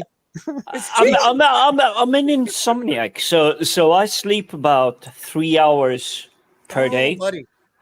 Okay. And awesome. it really rotates. So I can be up from like 2 o'clock on a Thursday morning, and I won't go to sleep until like 6 o'clock in Friday morning. Oh my goodness gracious! All right. And You're a rock therefore, it star, always Jim. screws up. And for the recent times, it's always been I've had the worst timings when it comes to our Let's Talk Geeky and our Wednesday streams. So the Wednesday stream I woke up about 4 o'clock, 5 o'clock in the morning, couldn't get back to sleep. So obviously, when the stream came on 15 hours later, I was absolutely knackered. The same thing is happening this evening.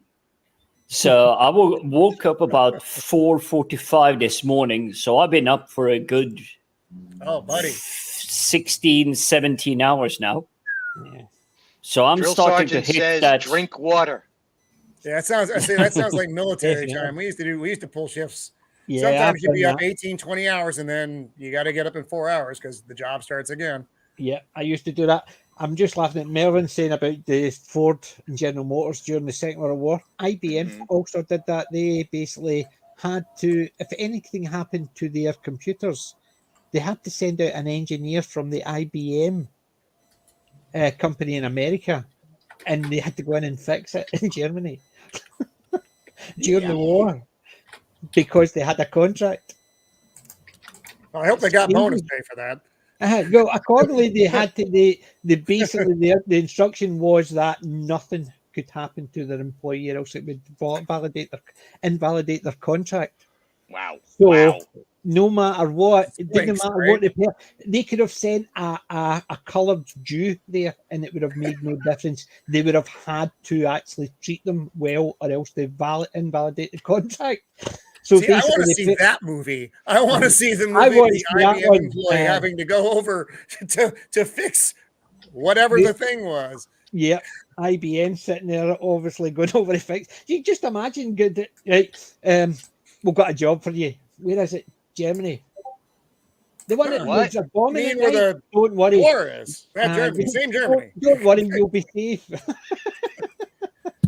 Safe? Really? By safe, you mean?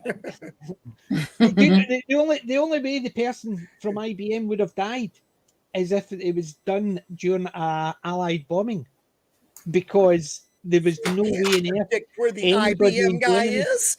But the thing is, because of the contract, the German officials anybody could not mistreat him because it would invalidate the contract and it would go straight from the top. So the only way anything would have happened is if he got caught in a bombing raid for the Allies. So it was safer going to Germany with the Germans than it would have been with because of the Allies.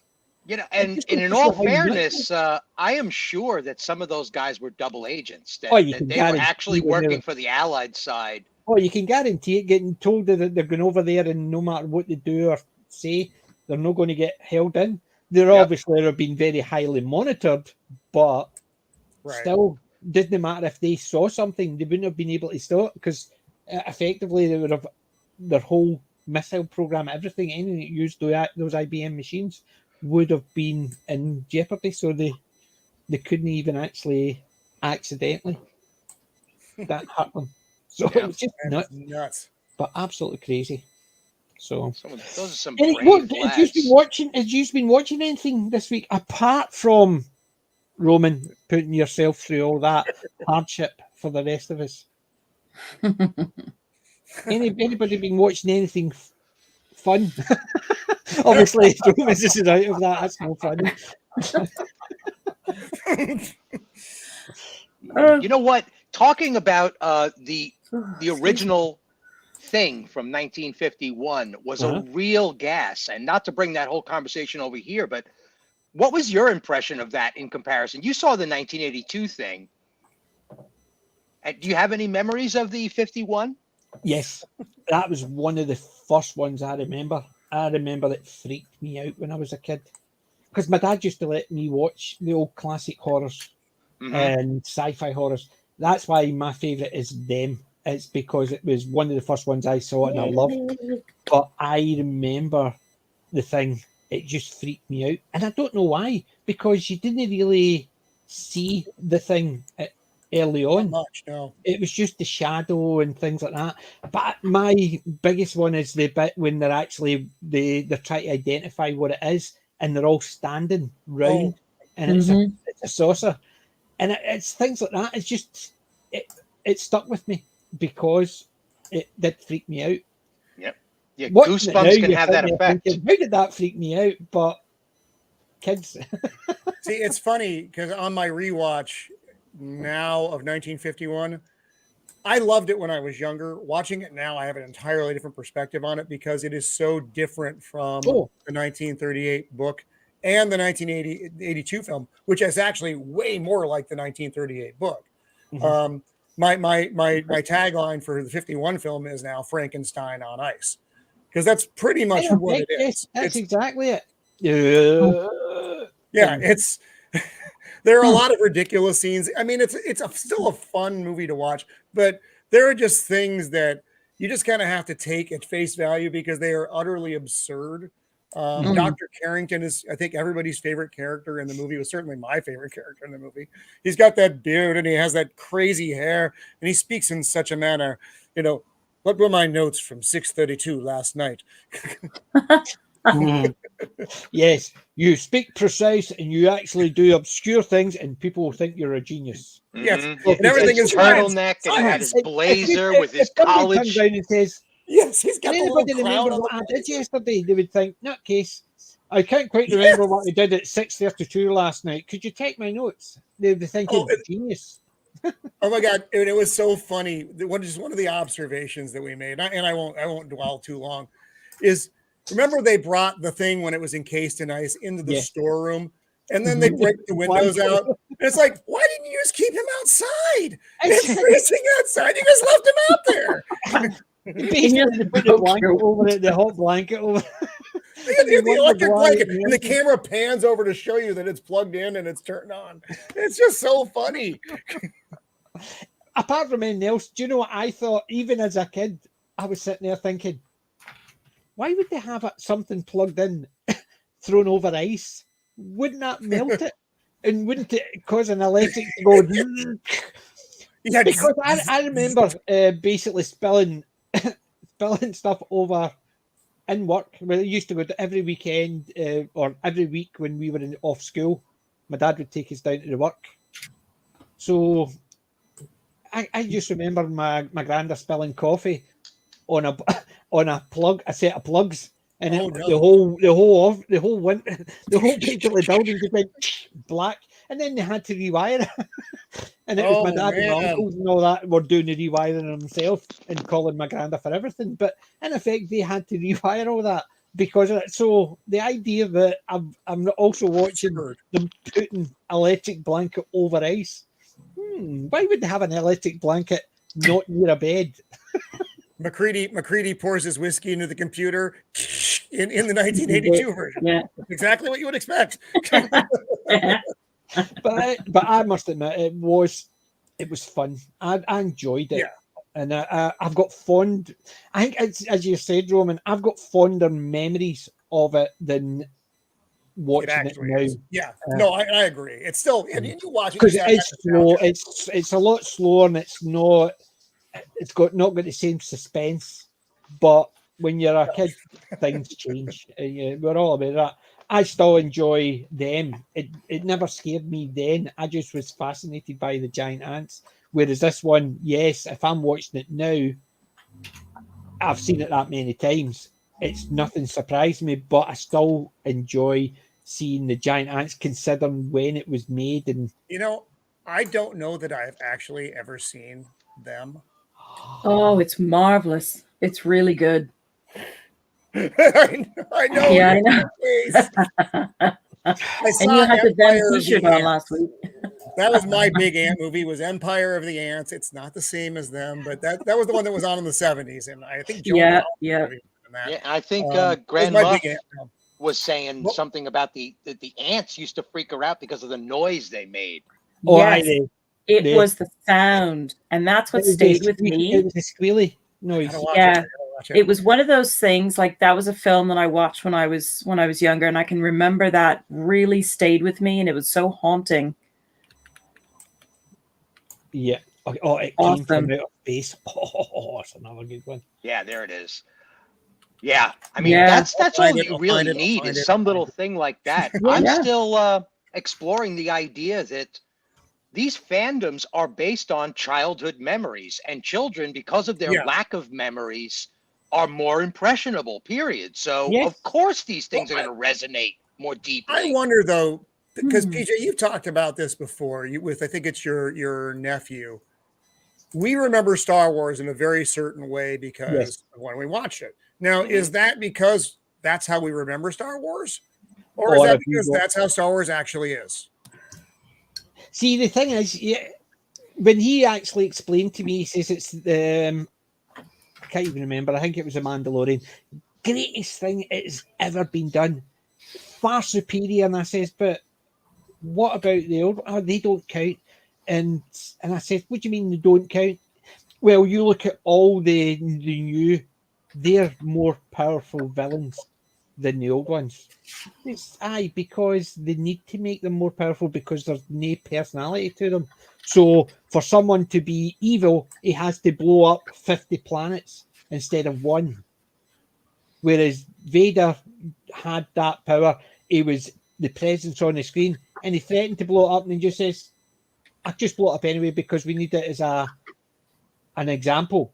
That was more chilling than the fact that they blew up 8 or 9 planets.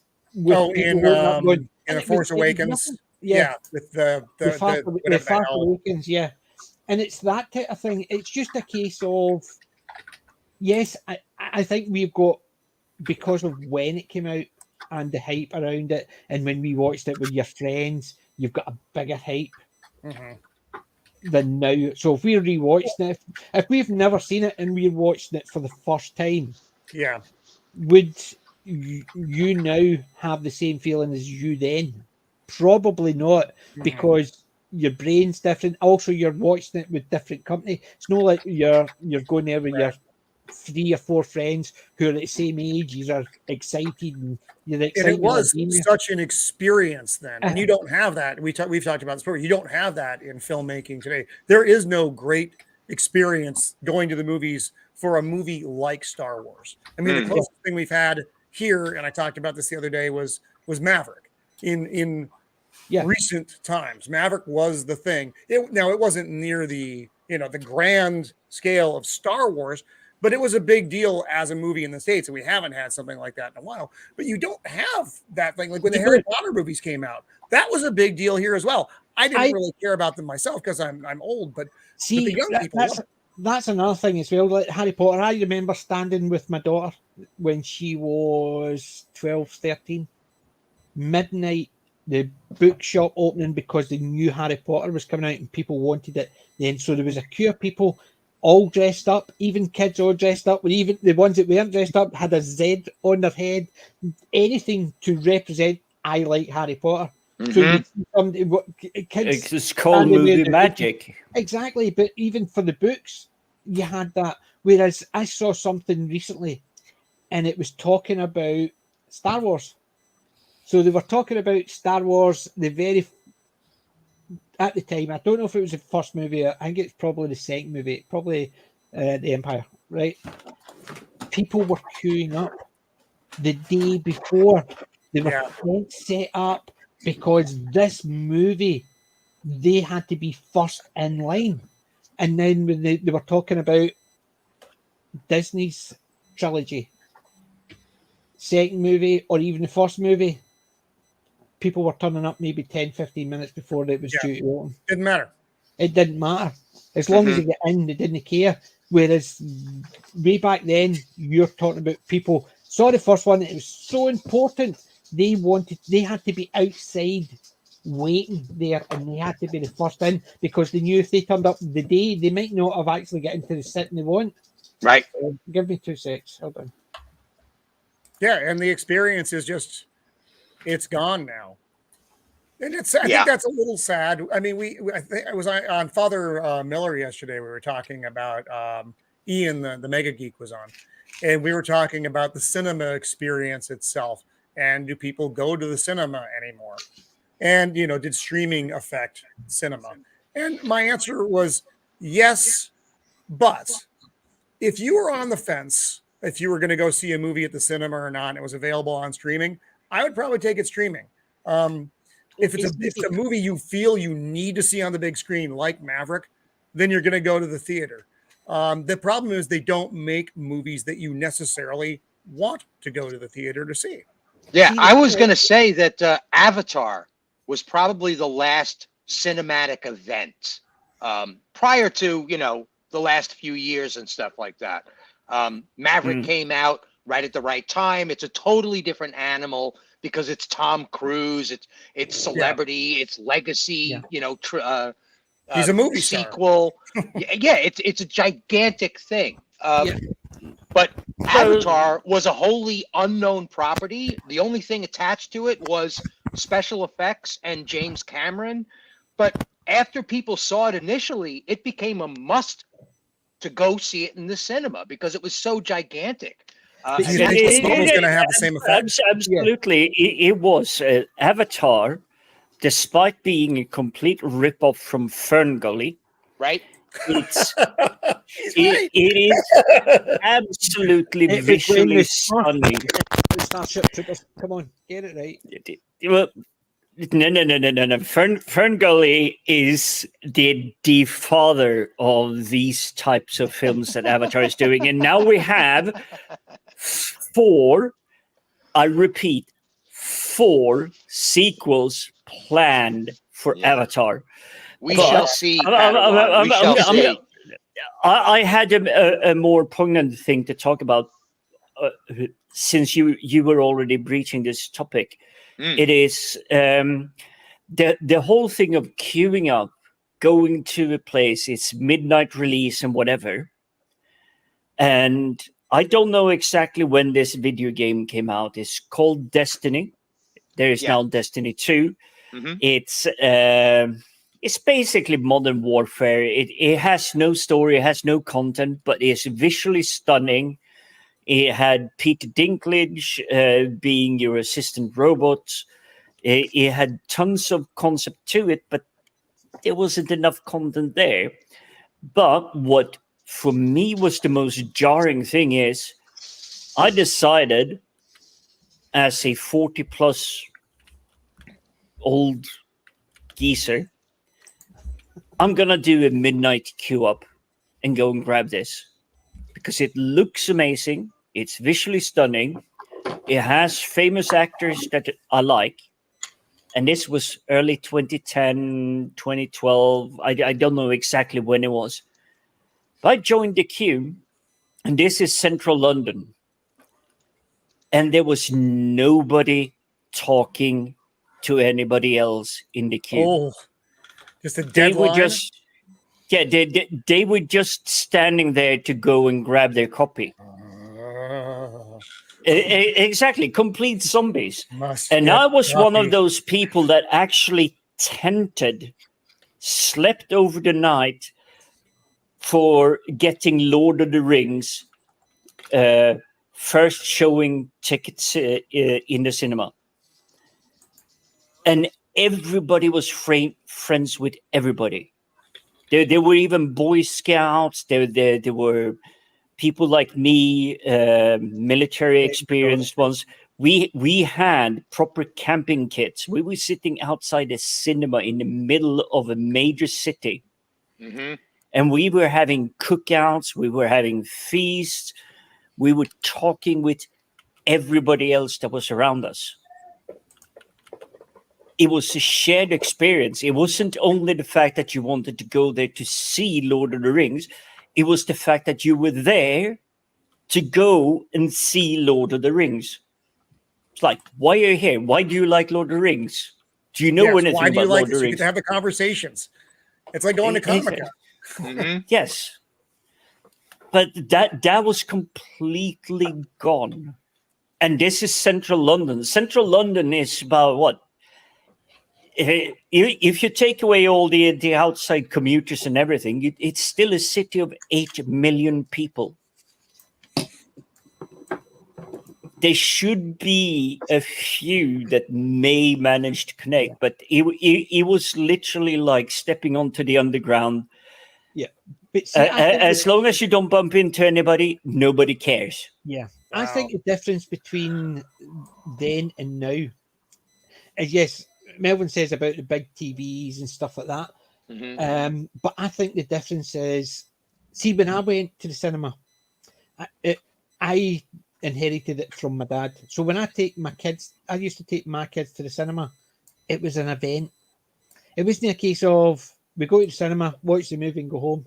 So I would take them to the cinema. We would queue up. They would get popcorn. They would get drink. They would get something to eat. It wasn't a case of under the jacket, a can of juice in the pocket, and a packet of peanuts that you got because you could get them for £1 outside, but if you're inside, it costs you £4. So what I would do is, to me, it was an event. It's like I went to see Judge Dredd, right? I went to see it, the Dredd 3D movie. I went to see it 7 or 8 times. Each time I went, it cost me about £35 because not only was it like £10 for the ticket, but I would get a hot dog, I would get nachos, I would get popcorn, I would get a hot drink. And it basically, because it was an event, because when my dad used to take me and my brother to the cinema, he would say, "Oh, you're not buying stuff before you go in. You buy it in the cinema because it's part and parcel of the event." I think cinemas now, they're not an event because you can buy a ticket that can do you the whole year and you can go in and see any movie you want. You're not going to go into every movie and actually spend 30 quid 4 times a week. You know what I mean? You're just going to, you've got the ticket, you go in, watch it, and come out again. So it's not an event anymore. It's just as bad as streaming. As you said, streaming, you could pause it and go to the toilet, or hold on, I need to go. I want to go and have a cigarette, so I'm going to go outside, pause it. It's stuff like that. It's not an event anymore, and TV viewing is non-event now. It's a case of, unless you've got a watch party where you've got a lot of friends round watching a particular thing, the TV becomes a non-event. It's just something you do. Mm-hmm. We do it obviously because we do YouTube and we do reviews, even if it's new or old. But I agree completely with you, event PJ, because I have a home cinema. I have a 129-inch screen. I can enjoy a home cinema. I don't have to queue. I don't have to do. We call that the wall. Yes, that it is exactly what it is. And I could, if I was engineerically adapted, increase it even further. But it is, I can do my hot dogs, my popcorns, my ice cream. Super simple. Yeah, and still have it at home. And I have nobody, and I will say this is the biggest win. There is nobody talking on their mobile phone when I'm sitting alone at home watching my home cinema stuff. But the only one doing the popcorn or the mobile phone stuff would be me. Yeah, but the thing is, I remember as a kid sitting in it and somebody sitting behind, kicking the chair or talking. And the first thing is, an adult would turn around and say, "Stop that." And they would. Or an usher would come down and go, "You two, out." Now you're not allowed to actually say boo to the person. They could be sitting on their phone. They could be sitting shouting or talking, and nobody's allowed to say boo to a goose. Nobody walks in the theaters anymore. That was one of my first jobs when I was young, 16-year-old Roman of the Empire. I was an usher at the movie theater. I eventually became the projectionist and put the movies all together and the reels and all such a thing. But I was the dummy who used to have to go walk the theater with the flashlight. Hey, get your feet down. Yeah, As a 16-year-old, that was my job. And some people were receptive and others were less so. But they knew you were coming. You would just do your walkthrough up and down, and then you'd leave the theater. A couple times during the movie. Yep. But see, the thing is, I remember, even if it wasn't, if an adult turned around to two kids who were sitting talking and making, any adult, didn't matter what, if they're in pain for it, they would turn around and tell them, shut up, or else I'll kick you out in your arse. And the kids would go, And it's the case of, it's a case of, I go and make me what you going to do. Because they're not allowed to. But if my dad had actually, if I was sitting there talking with my friends where there was a movie on and a guy 2 rows down told me to shut up or else he's going to actually kick me in the arse because he's tired to watch the movie, I'm going to go plump. No problem. Because it probably would. And if my dad had anything to say about it, he'd say, so you went into the movie and started talking? You'll not be doing that again. So that suddenly my pocket money would have been gone. So I couldn't go to the cinema. And it's that type of thing. There was consequences for that. So it was an event when you went. And so nobody wanted to disrupt it. Because you could get in trouble. Never. You could actually, nobody tells you to shut up until you're walking out and the guy behind it says, don't come back. Suddenly, in the days before streaming, I think this is because I had a similar, shall we say, teenage years to Roman. I started out as an usher at the local cinema, and I got promoted to the projectionist. But I also had that role of walk into the cinema and see what people were doing. But very rarely did I ever had that thing of, okay, you're misbehaving, I have to kick you out. Because, and I think that this is just a hypothesis I just came up with, it is, you were saving up your pocket money. You were literally saving 2 or 3 weeks worth of pocket money to go and see something in the cinema.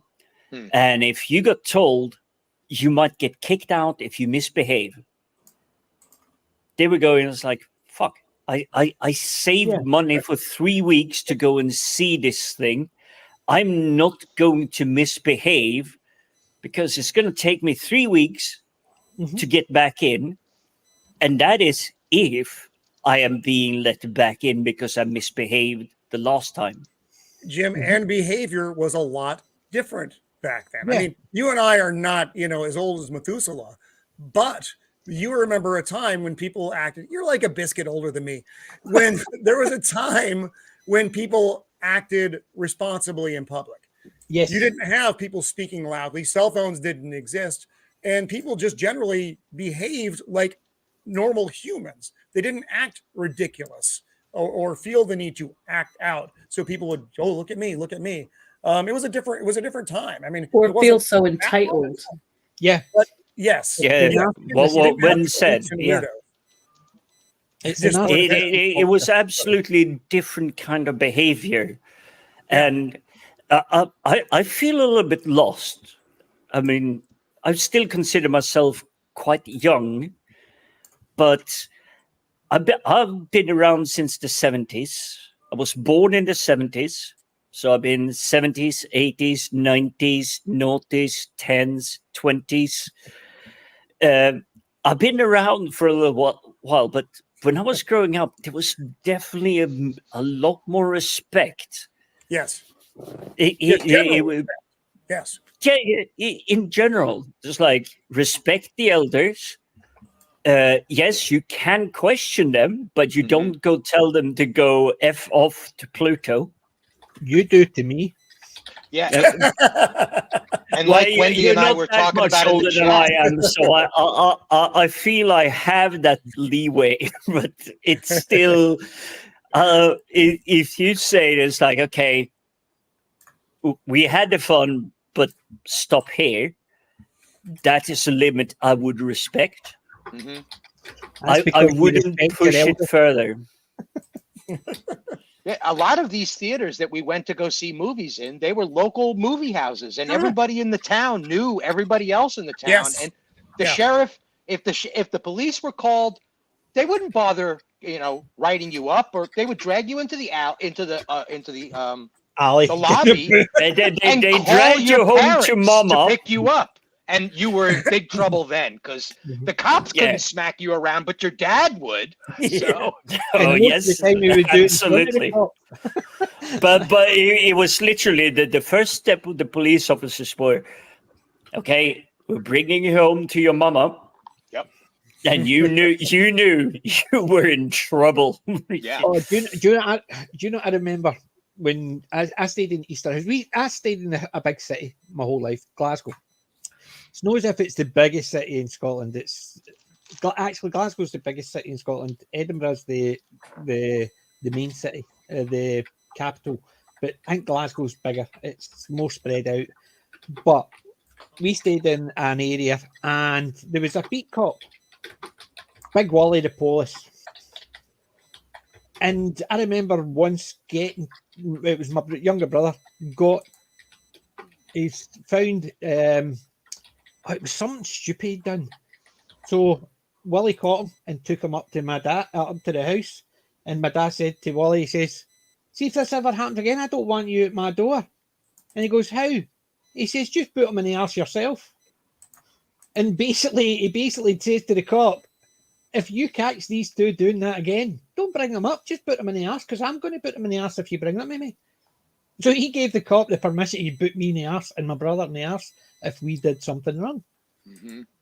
And it was literally like that. It's the same idea as there used to be a lot of gangs in Easterhouse. The Drummy and the Toy were two of the big gangs in Glasgow at the time, and they were from. And I remember my mum arguing with someone, and she did the typical, I'll get my man to you. And my dad's going, oh, good. So he had to go down because these two guys were giving my mum cheek. So she dragged my dad down because I'll bring my man down. And he did. So he went down. And as soon as he saw my dad turning up, sorry, Mrs. Jackie, we won't do it again. It was nothing to do with the fact is who my dad was a big imposing man. It's the fact is he used to run the ice cream van. And they used to buy the fags from him. And they knew fine well if they pissed him off, there was no fags. So basically, it was a case of, that was before basically when somebody 12, 13 could go up and buy 10 fags. There wasn't it's no, as you're talking about nowadays where you have to get ID and all that. It's just that if somebody says, I'm buying fags from my dad, you would give them the fags. You never actually goes, well, get your father to send us a message and down to all that. It was just a case of, so they knew fine well, if they caused problem for my dad, and he could cause problems by saying, I'll just check with your dad next time, make sure it's okay for you to buy fags. And it was a case of, sorry, we'll never do that again. It's that type of thing. So you might have even people who, in effect, were gangs and they would fight with everybody. And you find well that sometimes respect actually works. It was different back then. It's everything from the thing you were just saying about the 10 fags, because there used to be the 10 packets. You could buy 5. You could just buy 5, and that was actually a thing. But it was the whole thing. Is you went to the petrol station, whatever it was. If you hadn't behaved well toward them or anybody else they knew, they would just go, sorry, you can't buy here. Yep. And then you would have to go home and explain to your mom and dad or anything else. It's like, sorry, you sent me on the mission. I couldn't complete it because I had been an idiot 2 weeks ago.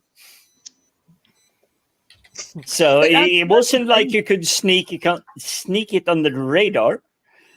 And I was like, oh, I screwed up. I did something stupid. No, it was recognized through the right. Yeah, now the guy won't even sell you milk. You know, it's like you can't even go shopping for your mom at the corner store. I remember some of those first signs that went up behind the register where they would just point at the sign, and the sign would clearly say, "We reserve the right to not sell to certain people." But, you know, that's our prerogative. So you mess around in my store, you lose your privileges. Sorry, kid, you're done. No popcorn, no candy, no comic books. Don't even bother to come in here to look. Exactly. These are consequences that I think should be reintroduced today. If you're misbehaving, if you're doing something stupid, something silly, and I mean, there are plenty of rooms to let people have freedoms, to try and explore, push boundaries, and everything.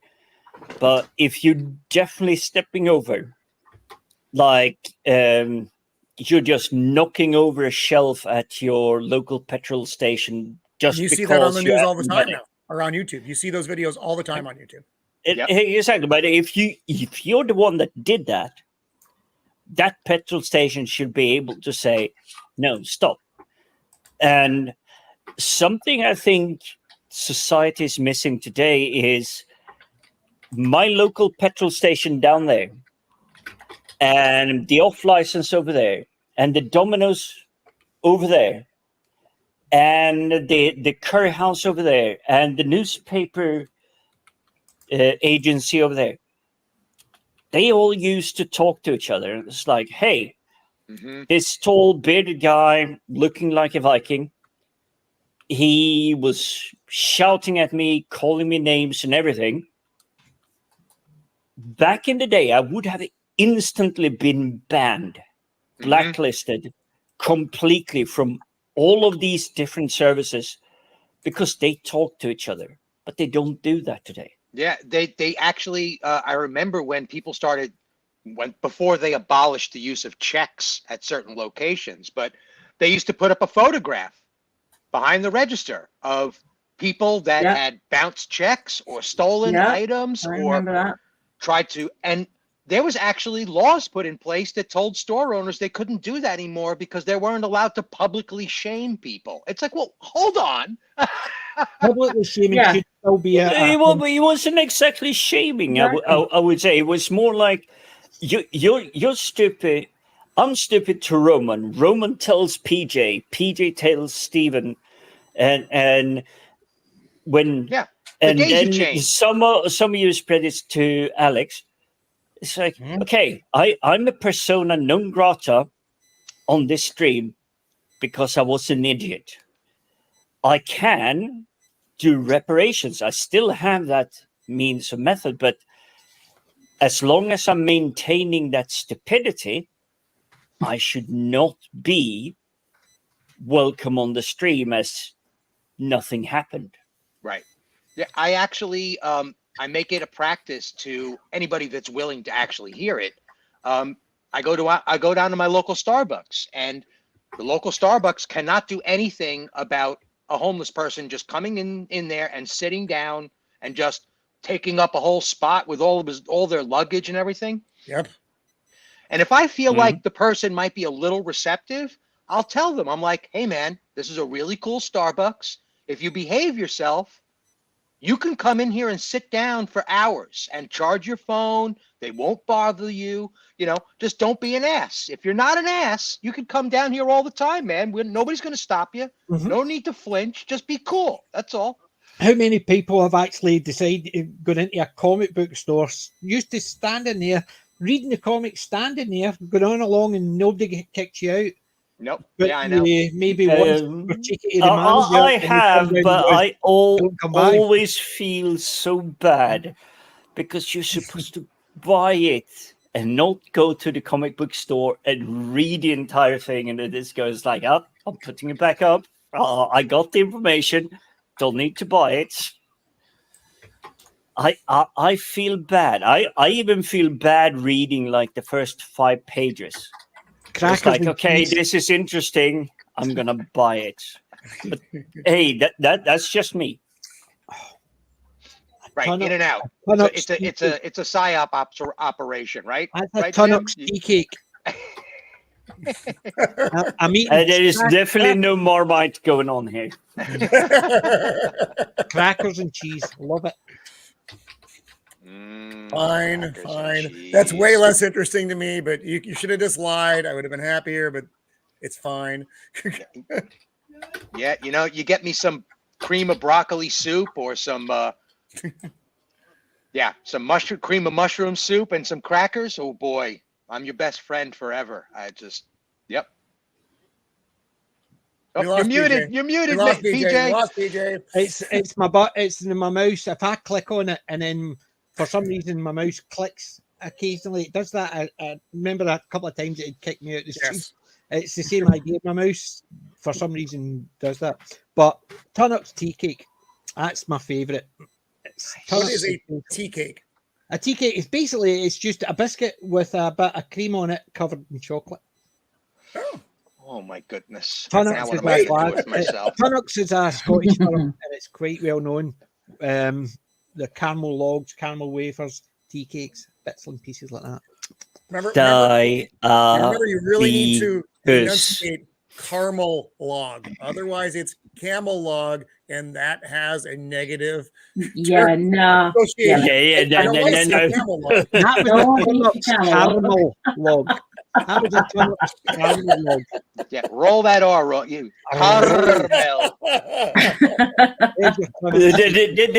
This is what I love about this, because we have so many multilinguistical people, and yes, all of us are English in a sense, but we come from so far across the globe. Scottish in a sense.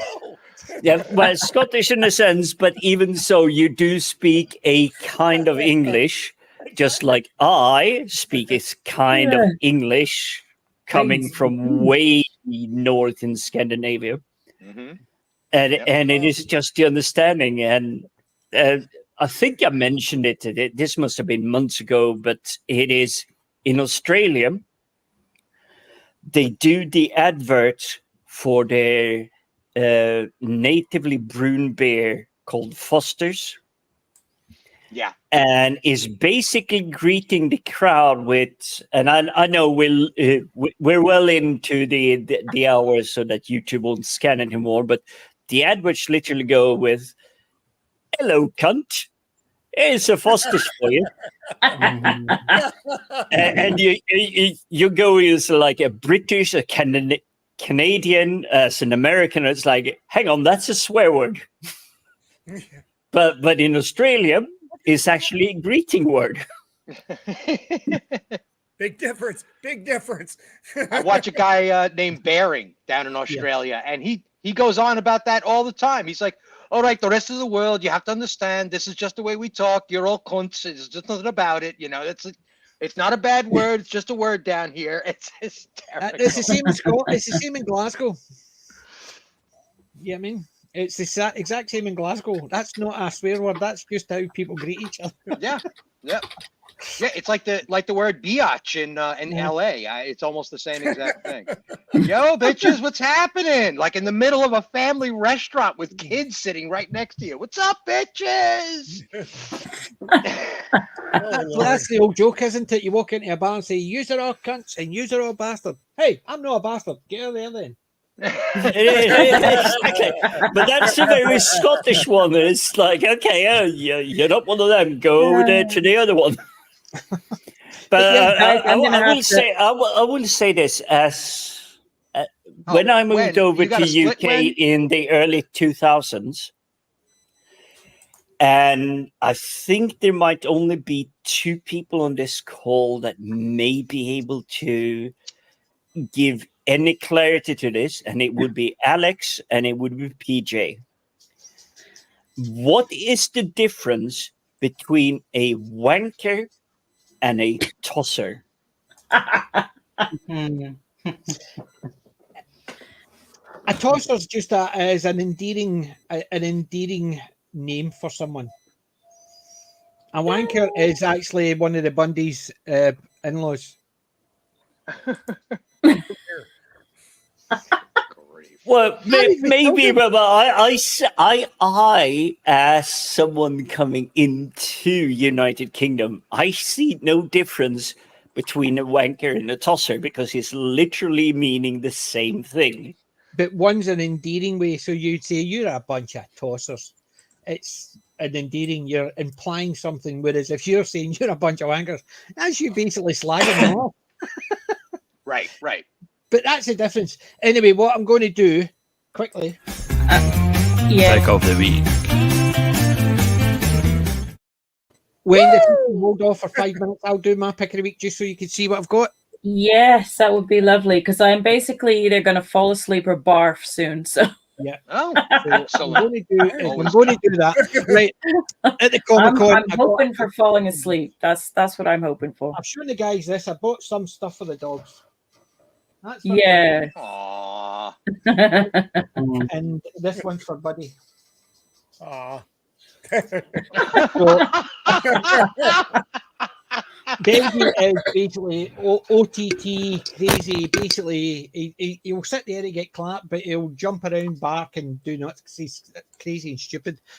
Buddy will sort of look at you. You'll go to pick him up, he'll run away, then he'll bark because you didn't pick him up. He's a bit of a twat.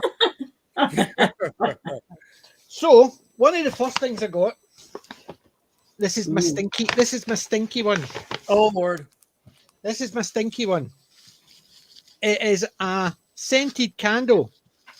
It's an Very Evil Dead.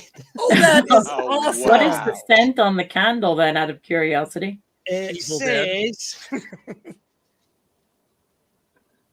it's called Twilight Garden. But That's way better than Corpse. I was just going to say, wonder if it's something like Corpse or... No, it's called Twilight Garden, but it's I would say it's a bit of vanilla-y, but it's never going to get burnt, but it'll stink the place. That was like the worst It'll visual stink the ever, man cave up in a good way. But how cool is that? You were just sniffing his bum. Could have been worse. Could have been an ass. Oh no! But how cool is that? That was just as soon as I saw that, I thought, I'm having that. That is cute. Right. And in the bag, all my stuff. These are the comic books. I thought you might like these ones, like Tales of Terror and Suspense. I thought the first three of the issues 1, 2, and 3. So sweet. He obviously signs them for me. He always does because I always get. Oh, I like that one. I love that. That's a great cover. So I've got these ones to read. They're the newer ones. So I'm looking forward to those. And I picked up some odds and ends. How about? Oh, yes. That's a great one. Sweet. Sweet terrors. I like it. That just is a cool one. Nice. That is cool. And I picked up a Star Trek one. Oh wow. Nice. Captain Kern. Oh yeah. Aye, it's from the Deep Space. Basically, there's the Deep Space Nine in the original series set. I did see somebody in front of me got the Gorn one, so they did. They had two, and somebody got the Gorn. So this is from the Deep Space Nine selection. Okay. So quite happy with that one. And I got another Star Trek one. Wow. These are called Chibis. Right. So you've got the crew. You've got Nurse Chapel, Sulu, Kirk, Khan, Spock, McCoy, Uhura. You've also got. I'll show you the back. It's a wee bit clearer. Oh, there's Khan. Yeah. You've got the Gorn. You've got Khan. You've also got Let Loose the Dogs of War. Oh yes. Oh yeah. And then you've got these two down here are two gold ones as well. That's a Kirk and a Spock as well. Oh, okay. I was wondering. I'm like, I don't remember 3PO being in Star Trek. Yeah. Basically, two gold figures of Kirk and Spock as well. I just thought they actually looked quite good, and considering it was only a tenner for that, and I thought that was really nice. That is actually really cool. It's a complete set, so they used to sell these individually. So for the 50th anniversary, very nice. Released them, and I thought that is a cool wee collectible. I've never heard this Chibis. Chibis set. So I'm quite happy with that one. And the last four things. I picked up another Funko. Oh, Snake Plissken. Brilliant. Let's have a look, see what it looks like. Oh, let's check what the number is too. Let's see what number it is in the series. Oh, that's great. I like those ones in the can. Is excellent. 1 of 1,600. Again, PJ. A number one. Wow, that's brilliant. Actually, this is the special one. See, the Escape from New York, it should look like that. There is occasional ones. See, there's 10,000 of those Snake Plissken, but there's only 1,600 of those ones with a gun like that. Nice. So instead of Very nice. I managed to get the special one. Excellent. Very nice. That's good. Snake Plissken. As soon as I saw that, I thought, I'm having that as well. So he'll go up with the rest of them. I started collecting, when I'm collecting the Funkos, I try and get the smaller ones. But these last three are Funko. I picked up Captain Apollo. Oh, I didn't even know they made Battlestar Galactica. Gimme. Lieutenant Starbuck. Nice. With the cigar in his mouth. I love it. Yeah. Get that smoldering weed out of your mouth, please. Adama. Norm Green's Adama. That is There's only one freaking awesome. awesome. And it is the Cylon Centurion. The set of 4.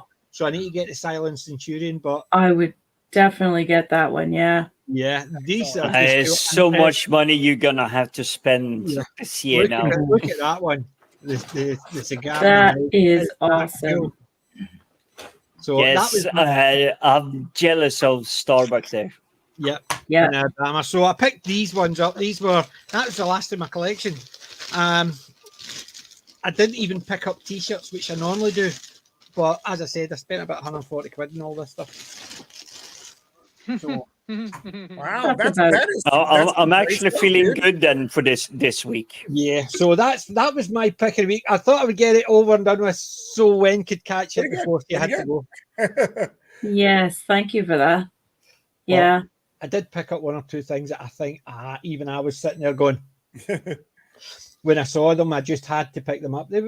Some of them weren't that expensive, but there was one or two that was a wee bit extra, and I just thought, considering who they were, I'll pick them up. Oh my God. But Right. Oh, Alex, your Camera went a bit. Yeah. Playing up again. I know you're waiting for a new camera, aren't you? Oh, tell me about it. I've got to go and collect it Monday. Oh, there we go. annoying. Much better. Right, guys, I am awful sorry. I am just feeling a little bit rough around the edges now. So I'm gonna basically go collapse, I think. Have a really great night, Take sweetheart. care. Great weekend, again, Wendy, and have a nice weekend. Yeah, thanks everybody. You too, guys. Thanks very much. Take care. Take care, everybody. Bye. Bye, Wen. And don't think Wen. I know Wen's drop off the channel, but don't think that Wen is going to be allowed to escape the horror Halloween Oktoberfest. Because I think we all have plenty of horror stuff for her. Yeah.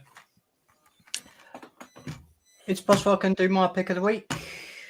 Ooh, yes. Let's go. Yes. If you want to go ahead, do so, Alex. All right, give me a second. Stop saying good night to Wendy. Right. I got this on Amazon. It was $6.99. If anyone remembers a TV show from the 70s, a very popular British police TV show from the 70s, this is The Pilots. So, Regan, the Sweeney. Yeah. The Sweeney. I don't know that one. The Sweeney, as in the Sweeney Todd, the Flying Squad. Yeah, it is The Pilot, and it is on Blu-ray, remastered and everything, and a great audio commentary by Dennis Waterman. Awesome. Dennis Waterman, who basically, his daughter's an actress as well, so she was in EastEnders. Anna Waterman. Uh-huh. Yeah. What year was that? This was 1974. 74. Wow. Yeah. But It's The Pilot to the Sweeney, and it is absolutely brilliant, especially with the language it came out with. Was it get your trousers on, son, you're nicked? Aye, that was basically a classic cop TV where they basically They bust into the house and nick the guy. They get his trousers on. Pretty good. And his girlfriend is lying there naked on TV in his 70s. Basically, boobs out and everything. So us younger kids who were like 9 and 10. Yeah. Sort of like was, that program. It was when British policing was British policing. That's all I can say. Right on. Yeah, it was a case of if you actually come, as they said, they come in hard, you go in harder. Yep. Oh my. Wow. I could see that with the French Connection being on screen and movies like Bullet being on screen. That a TV show wouldn't pull out the stops. This is where they got the ideas for the series, Steve. They looked at the French Connection and Bullet. Awesome. And I've also think they looked at Dirty Harry and all. So that's where that was another one. Yeah. Because the Sweeney were the flying squad, and they were one of the few branches of the police force that were armed. Yeah. When required. Ooh, that's right. Stop. When required, they didn't have it all the time. They didn't, but when required, they could actually draw firearms. Yeah. Excellent. But they never got the villain in the end all the time in each episode, did they? Nope. Sometimes they just got away with it. Yep. They could just never find the big guy behind it all. Wow. They would rough up the wee guys, try to get up the chain, and sometimes it just never worked. Like you like, you know. Yeah, but it did show much of like corruption, you know, also you had the 2 movies that went with it. So yeah. And they also basically they would show you, they would be a little bit what they would class as rough. They would fit up a couple of crooks. So you would see them fitting them up because they knew they committed the crime. So to make sure they got the conviction, they would find something at his gaff and fit him up. So it was stuff like that. It was actually really good. The Sweeney is actually superb. Definitely a good one. Yeah, Grandma Miranda's just there and say, "Yes, I remember. Do you remember Softly, Softly with the title?" Yes. The Professionals were... The Professionals, great opening. Aye. The Professionals, Martin Short, you had Brody and Doyle were the Professionals. Martin Short and Lewis Collins. Lewis Collins went on to do the one about the embassy siege. Yep, They Who Dare. Who Dares Wins. Yeah. And then you had Crowley, Gordon Jackson from The Great Escape. He was Crowley. It was basically the Professionals was great as well. There's a lot of good stuff at the time. You know what I mean? There you go. The Sweeney's playing on Amazon Prime. Oh, nice. Okay, that's I'm gonna have to check that out. Thank you, Stephen, for letting us know. I always try to look up things like that. One of the few things I do have. Yeah. And I've got to say, a great opening theme tune. One of our FFSI shows where we were looking back at TV shows from the 70s, we actually did the opening based around the Sweeney. And we threw the Wombles in and all for a laugh. Was that around the same time as Kojak? Yeah. It would have been, aye. Yeah. Yeah, because I remember that theme song because my father was really into that show because Telly Savalas was sexiest man alive that year. He loves you, baby. Yeah. I mean, him and his lollipop were actually a real thing in America. And not just in America, over here as well. Because good to know. We would go to the shops, and it wasn't a case of can we have a Kojak lolly? Nice. You basically went in and asked for a Kojak lolly instead, because there was still obviously 2 or 3 different types, but you wanted a Kojak lolly, so it had to be the circular one. And anybody out there who watches anime, you'll know that a lot of cigarettes in animated shows, they would swap them out for a lollipop. So every time the guy pulled out the cigarette, it was actually a lollipop. And they probably took that directly from Kojak. I've got to admit, like, cop shows from the 70s really changed. Changed. It wasn't. We had Dixon Doc Green, PJ. Yeah, you had Dixon. You had Softly. You had Juliet Bravo. Yeah. Yeah, I mean, So you did have a lot of that. The green, what was the light one? Was it the green light or something like that? There was something basically about the police light, but it was, I can't even remember the name of it. Getting old. Anyway, Roman's got to drop out soon. So you got anything, Roman? Yeah, PJ, would you share that clip that I put in the chat?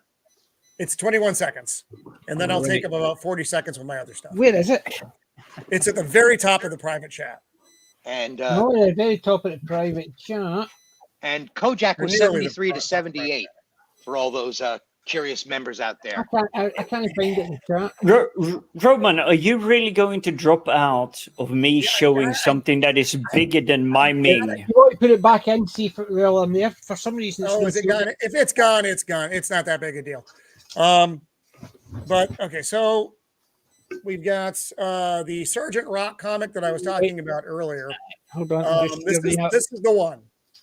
So the cover is great. The cover is beautiful. I love the cover. Cool. That is gorgeous. The problem is, once you get inside, it looks like this, and it's not very interesting.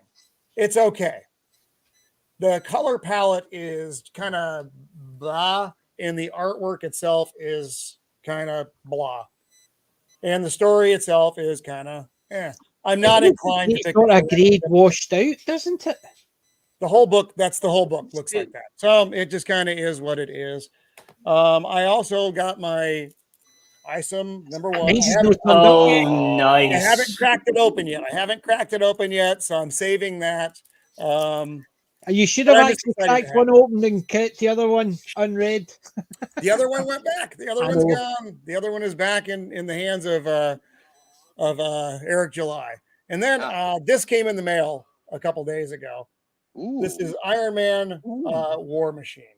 Sweet. And this is a retro packaging thing. And I just love the look of War Machine in this package. Yeah. It's just such a clean design. He's bigger and bulkier than Iron Man, but the look of the suit is just really superior. So I was really excited. About the guy at the Comic-Con as well. The classic look. That's short of the video, that's the stuff, but I don't want to tie up everybody else's time. I don't know why the video's no shown, because all I've got right at the top is Alec and when soon be right back. I mean, if you give me like a sec, I can try to be quick here. Oh, here it is, your clips. Share. I'm grabbing it right now. I'm sharing. Right. I'm copying. I'm coming back. I'm going to the private chat. I'm putting it in the private chat. Paste. There we go.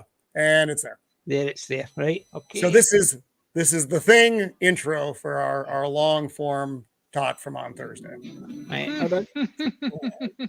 Get it back. It's so delicious. I can't wait. That looks really good. Right. Share screen. And there is audio. And this one. Right. So I'm actually going to put you back down to that size. It's only because of that. Hold on. It's because of the way I had the sets for sharing. We are not the boomers you're looking for. Right, here we go.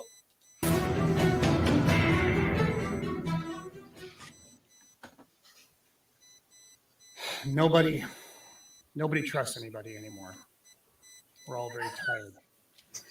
There's nothing more I can do except wait. R.J. McCready, helicopter pilot, U.S. Outpost number 31.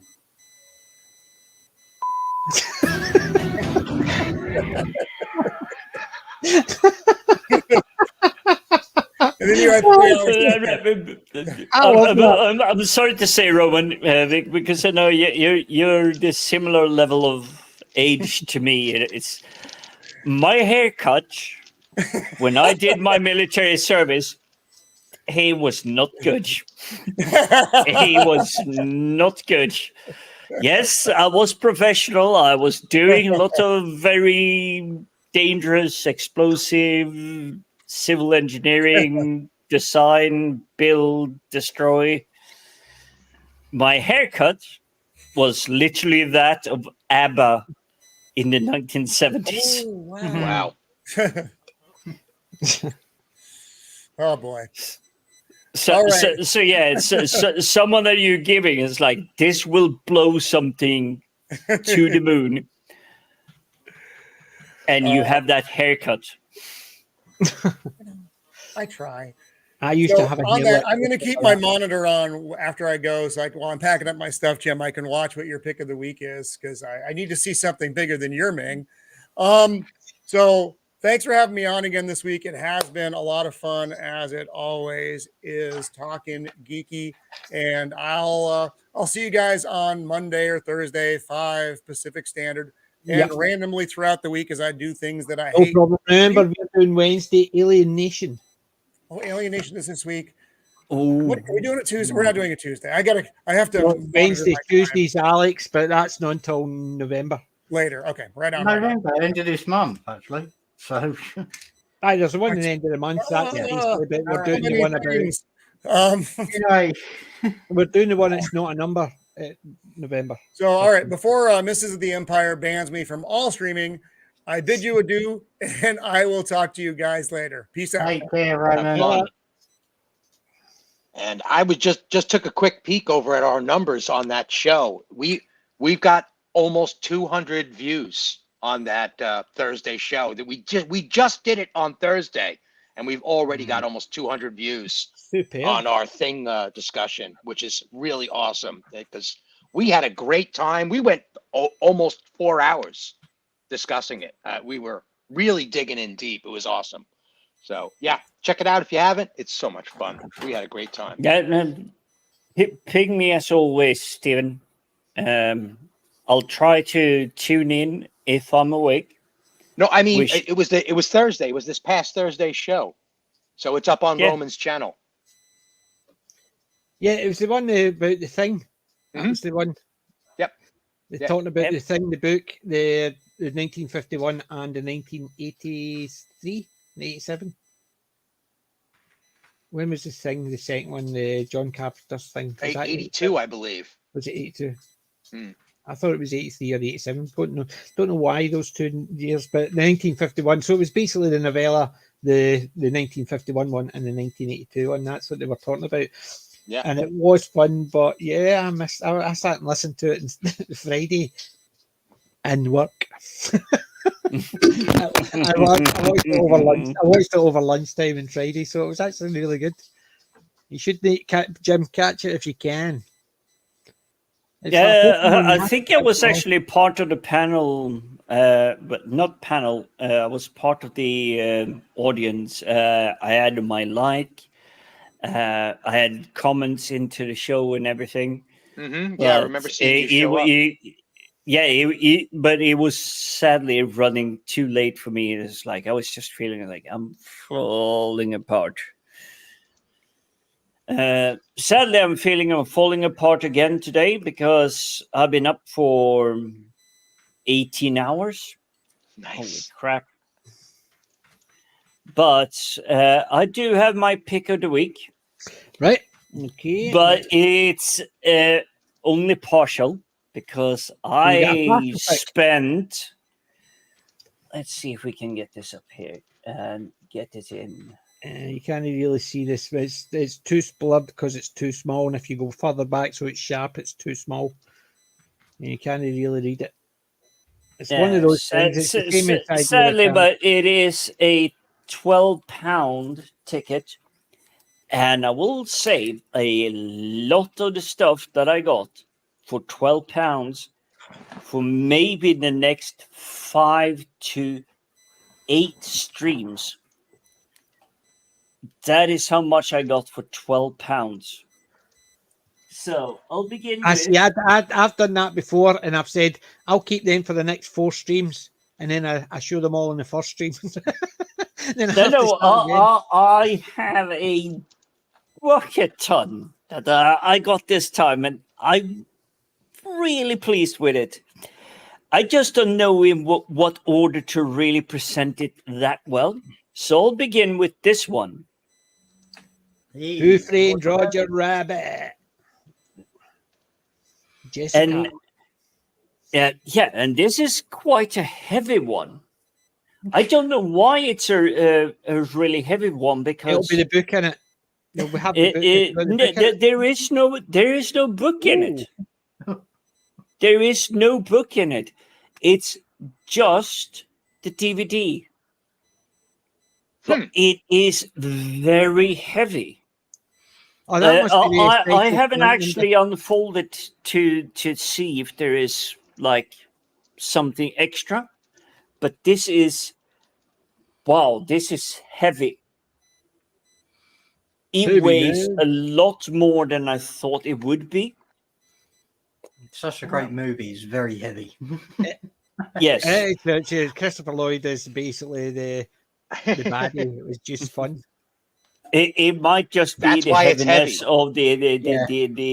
of the actors, but I have an odd catch, and this is, mind you, this is from charity shops. Everything I will show you tonight is from charity shops. I got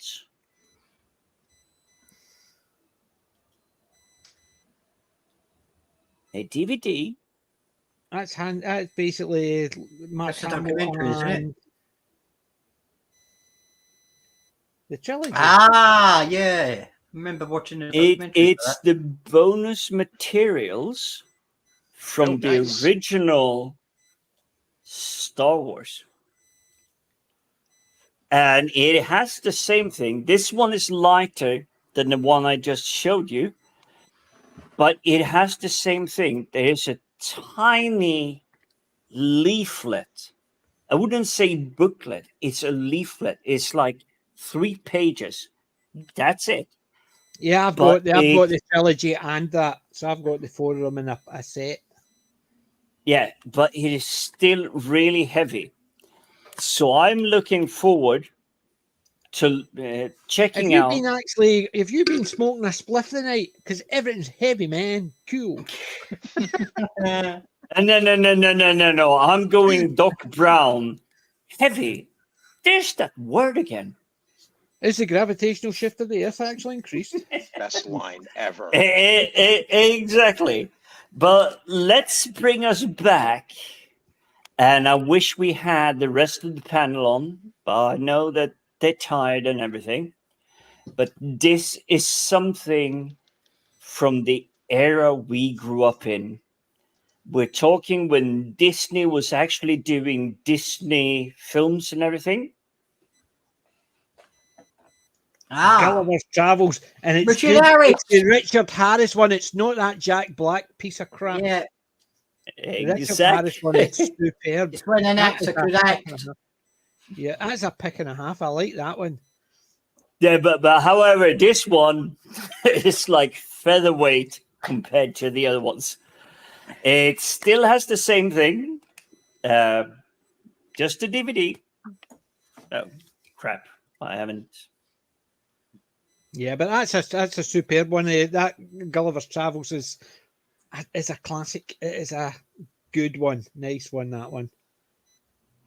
Next one is a favorite of mine, but it is because Rip Torn is in it. It's not. I love Dodgeball. I so love this film. I'm not the fan of. I'm not the fan of Adam Sandler. I'm not a big fan of Adam Sandler. Sorry, Ben Stiller. Adam Sandler is not in this one at all. But Adam Sandler. I'm no fan of Ben Stiller or Vince Vaughn. Do you know the only other movie I like with Ben Stiller in it? Zoolander. With all that stuff, that's just taking the piss out of the fashion industry. I like some of the memes you get out of it, but I'm not a fan of any one of them. But for some reason, that film just works for me. Mm-hmm.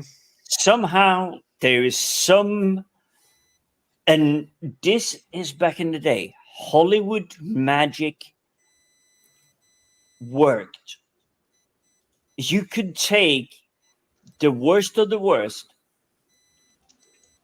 build a script, build a concept, build something. Just just make Hollywood magic. Yeah. And for me, Dodgeball is one of them. But okay, I have two more before I show something that is bigger than my Ming. I would try to do a poll. It will not be scientific. Would you guys like girly stuff or boyish stuff? Boyish stuff. Yes. No, it was that you asked the have to question, say it was a yes or no. girly No, you or do. boyish. The question that could easily come down in the yes or no answer. No. I asked you, would you like girly stuff or boyish stuff? I go with girly. Let's go with girly because I got plenty of boyish stuff over here. I would say yes.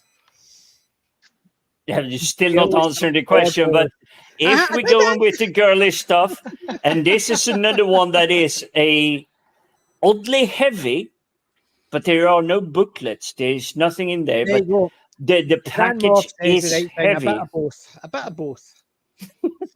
You're not helping, Miranda. But I'll go with the girly stuff first, and then we'll do the I'm not sure if it's boyish, but it's. Ooh. I nearly picked up a film thingy from that today. So I was Voted best musical ever. I would say the second best musical because the best musical ever is White Christmas. That could be true. But again, like I say, this is a very heavy one. But it has no content to it. Yeah. This is like a 5-page booklet. This is just a single DVD, but it is heavy. Yeah, I nearly picked up the film sale from that today because they were selling that there and it had been autographed by both of them. £120, and I was so tempted because Grease is just one of those movies I love. Yeah, I definitely love Grease. Grease is the word. I nearly bought it. They were also selling a T-Birds a T-shirt. I was going to buy one T-shirt and it was a T-Birds one, but they also had the leather jacket with T-Birds over the top. Wow, and that was £150. I just couldn't afford it. I might be a weird guy, but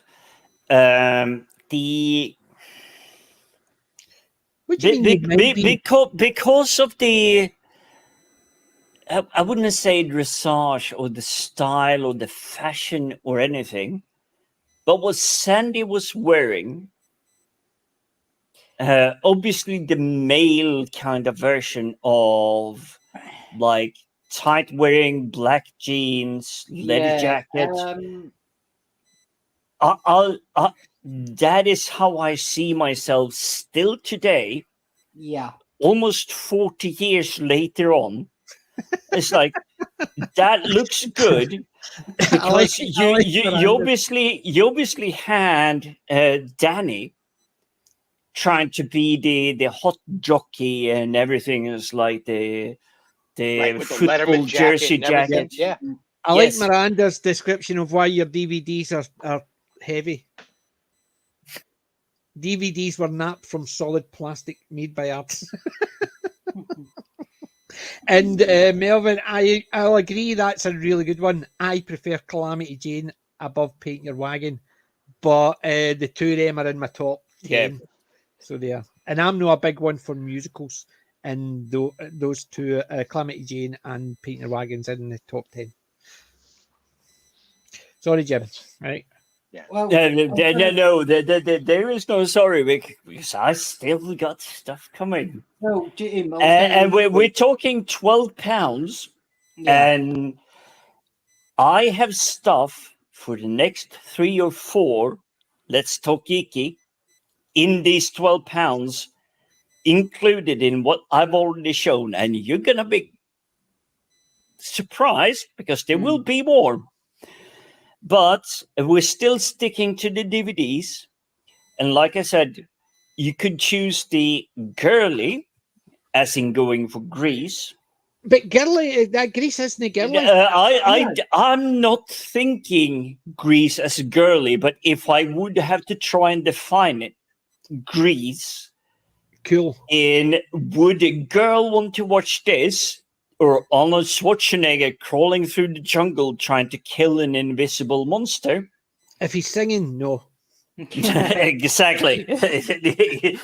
he would be not as manly. That is the thin line I would be dragging them through. Grease, I've loved it since the first time I saw it. It has catchy tunes. It's got the cool dynamics between groups. It's very Americana. It's very Americana. It is very much a slice of Americana. Well, I was going to say, But, sorry, Jim. I was going to say, go ahead, Alex. As Colin's not here this week, he would have bleeding murdered you because he loved Olivia Newton-John in that film. Olivia Neutron Bomb. Yeah, he really fancied her. I'm sorry to say, it's she's a visually stunning lady. I know. Even to this date. Yep. But unfortunately, Colin's not here this week. He's back in medieval times. Yep. Yeah. Well, there's no TV, so he doesn't know who she is. No. But Olivia Newton-John actually sings a song about let's get physical, and it's like, seriously, you need to ask? Are you serious? So you got to be kidding me. Is that a question even? I don't even know. I'm of the era of, if you find a lady attractive enough, you walk up to her and say, would you like a drink? Could I buy you a drink? And if she says no, obviously you walk away. But if she says yes, okay, I have an interesting idea. I might buy you a drink called Xanadu. Because obviously I would know Olivia Newton-John being in Xanadu. Yeah, and if you say I've got an interesting idea, that's probably why she said no the first time. I'm willing to take the chance. It's funny, that movie Xanadu, I could pinpoint on a map where some of the sequences in that film was filmed in Santa Monica, California. I've actually been on some of those street corners. It's kind of funny living in this town because it's the whole thing is a movie set sometimes. That's true. I envy you, Stephen, because living in London, holy fuck. It's like, oh, we're driving from this garden to this garden to the palace to Big Ben to this bridge. No, that is literally the entire length of your film, getting from those different locations. Yeah, and they just go and it's like, the worst one that did that for me was 24. Because if you can think every hour of that TV show is meant to represent an hour in the life of these people, then somebody's nuts. Because initially, when they made 24, they actually stayed true in Los Angeles or whatever it was. No. They stayed true. So if Jack Bauer had to go from that location to that location, he was out for 3 episodes because it took that long for him to what get. I'm saying is it was ridiculous for the simple fact is they assumed everything. If something happens, they assume something's happening all the time, even if there's other people involved. There's how many times is a case of people are sitting, no doing anything? Even if they're in you think about it, you've got a rush job on. You've got to get it finished by next tomorrow this time, and they did. You had 10 people in your team, and they did an hour by hour. Even if you're busy, there'll be times when nobody's talking, they're all doing bits of work. That's the point of that 24 I didn't like, as if something was happening visually that you could see rather than you're miles behind me. What I hated about it, because I went yar to get the 24. Yeah, I still have more to show, PJ, so you want to keep me on the big screen, but I went yar for 24, but I got all of the episodes without the adverts or the ad breaks. And the average time per season was 41 like, minutes. No, it was like 19 hours.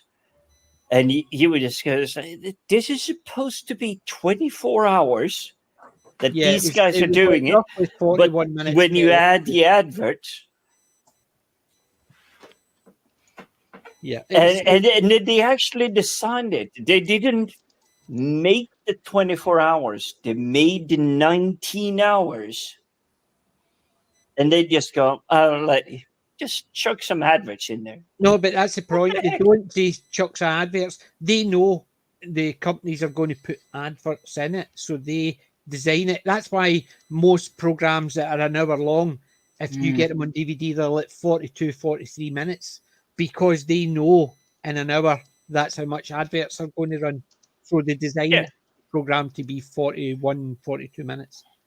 But that's why I managed to crunch literally most of the 7 seasons of 24 in 5 days, because there were literally 2.5 days worth of adverts thrown into it, and that kind of broke the immersion. But I will say, I really, really love 24 as a concept, and in what they did, I think they ran it a little bit too long. Yeah, I'll have to be brutal about this. They ran it too long. They should have stopped it a little bit shorter, because they had top quality stories. And then it was like, we were going to try and like milk a little bit extra out of it. It is, and I think this is where they go wrong. They don't know when to stop. We had an amazing journey. As long as it's making money, even comes back to my most favorite TV show of all time. Babylon 5 should have stopped at season 4. No. They got told they needed to do season 5. No, there was meant to be 5 seasons. They were told they weren't getting a 5th, so they finished it in season 4. Then at the last minute, they got told, oh no, you're getting a 5th season. So because they've done a lot of it to finish in season 4, they had to do a lot of fillers. And it was because they didn't know they were getting it. So as far as they were concerned, they were only getting the 4 seasons. That's why the very final episode of Babylon 5 has got Ivanova in it, even though she left at the end of season 4, because that was the episode that was meant to be at the end of season 4. They got season 5 pushed on at the last minute, but it was meant to be 5 seasons. That's what it was whole geared up to. They had to cut so much out to get it to the 4th season, and then they got told the 5th season, and then they had to bring a lot of stuff back in again. Again, me as a consumer, I know the stories behind it, and this is curse and benevolence of having joined a group like this, that we always explore. We listen to what everybody else is enjoying. We have different angles, we have different perspectives, and all of that.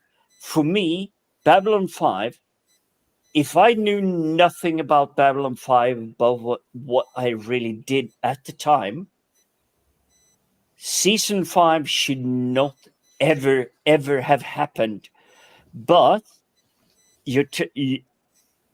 I know this since like 2 decades ago, that this is why it's happened. But your point is valid, that yes, it was meant to be brought in, it was meant to be incorporated, it was meant to all that. But for me, 20 years ago, if it dropped dead, season 4, nothing more. Yeah, I tell people to watch it, and instead of watching season 5, just watch the last episode of season 5, and it'll go straight on as if there's been no gap, because it was shot that way, and it was shot that way because they were told they weren't getting it, so they had to compress it. If they'd got the 5th season properly, there would have been more story elements, and it would have ran smoother. Whereas season 4 at the end, it seemed to be crushed in, and that's the problem. But it's typical. People actually see money and then they say, "Okay, change everything because we're getting more." Do you know the biggest one? It made that mistake. I never watched it. Didn't like it. Was it Prison Break? And then they do season 2. I loved season 1, but season 2 for me absolutely made no sense. That is a 1-season show. There should not have been any other seasons, because right now, season 2, we're going to break out from there. Season 3, we're going to break out from there. How many did actually just put him in somewhere, put him in a hole, and don't let him out, because he's escaping from everything, and it's just that's because it became ridiculous. Prison Break season 1 is amazing because it was designed as a 1-season thing. That's the problem. But exactly, but not only that, you have amazing actors. The guy that plays like the like supreme extreme neo-Nazi, whatever it is, and figures out what is going on. Wrong show. Sorry. You think the core? Yep. Sorry about that. 5. The core is mother. The core is father. Yeah, but the guy that plays that I love him because he has Gary Oldman level of I'm going to play a really nasty character. He brings that in, and it's like, holy crap! You feel the nastiness, the viciousness, the threat to your hero. He brings it in so damn well in the first season of Prison Break. It beggars belief that he can bring that threat. And you're watching a fictional story, but you're going, it's like, yeah, that's right. Later became Captain Gold in the Heroes of Tomorrow with the Arthur, what do you call him? Sathras is every story. I love Lord of the Rings, Wheel of Time, Belgariad. I love The Martian. I love everything from Arthur C. Clarke. I love everything from Heinlein. But Sathras from Babylon 5 is my 100% number 1 sci-fi fantasy character of everything. Roman. He's my favorite. Him there. Sathras is mine. Oh, Zathras is great, but Londo, he's my character. He's my guy. Londo and everybody of them, they are, and I will reiterate it, they are the 99.99999 percentile. They are the best of the best of the best. But Zathras. Oh, Zathras is fun. Basically, Zathras is fun. Yeah. Nobody Nobody respects Sathras. Sathras do the job. Sathras do this. Sathras go away. And Sathras I love do that it's a this. collective of miserable Zathroses as well, because there's Yeah. there's multiple Oh, Zathras. you didn't meet Zathras. You met Zathras. That was Zathras before Zathras was Zathras. Right. But you're not the one. You're not the one. Not He got the one. excited for a second, and then he's no, not the one. No, he's not the one. Yeah. And Sathras is such an amazing character, and he doesn't even have a hero role whatsoever. No, yeah, he's got an R2D2 role. He's got a Gollum role. He's a participant in the story at the very best. Yeah. Exactly. But I do have a few more things. Right. Okay. One, it is because I was going on about the whole thing. Would you like the girly stuff first or the boyish love Again with stuff? this tote. Good heavens. Well, there is a distinctiveness between the ones. So the one Not I yet. showed you before, You've it is classic more girly. for. Would you like a romantic dinner, Right, a date dinner night. with your lady? I got you. I'm gonna go I Lupin think 3 on But this, and if we you always go for are, the girl. Always go for the girl. yeah, always go for the girl. So that's what you chose. That's You me. went for I'm the girl always- stuff first. Yeah. Go for the Now, girl stuff. if you are a redneck working on like an oil rig or dangerous work or like fire department where there are not as many ladies around, then this is a comedy tour made for you guys.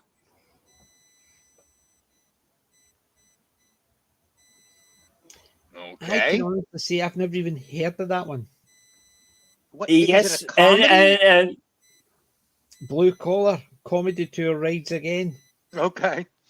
Larry the Cable Guy, Jeff Farnsworth, Bill Inglett, and Ron White. I've never even heard of that one.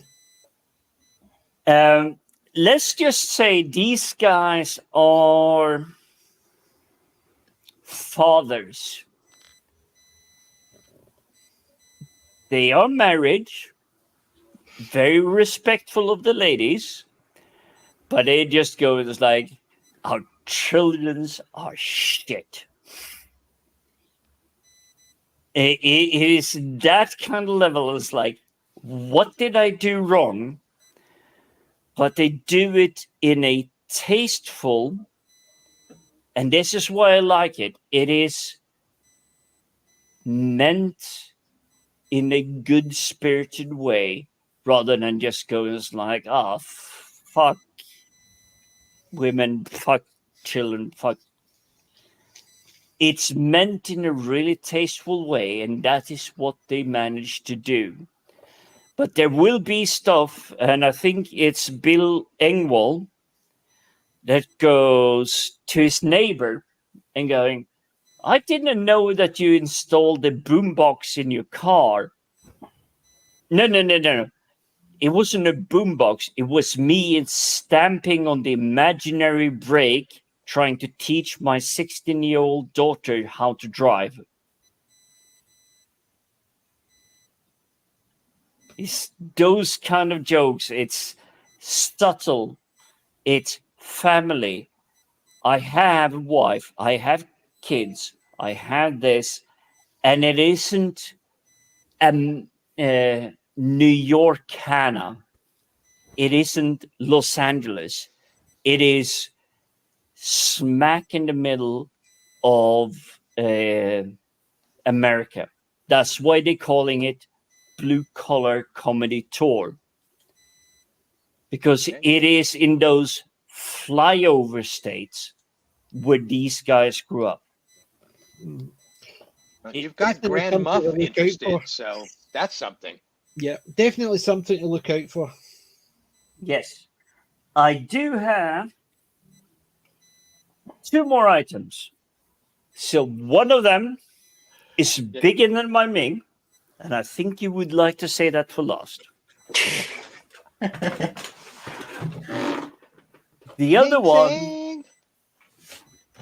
one is, I think it's under PJ's purview or domain.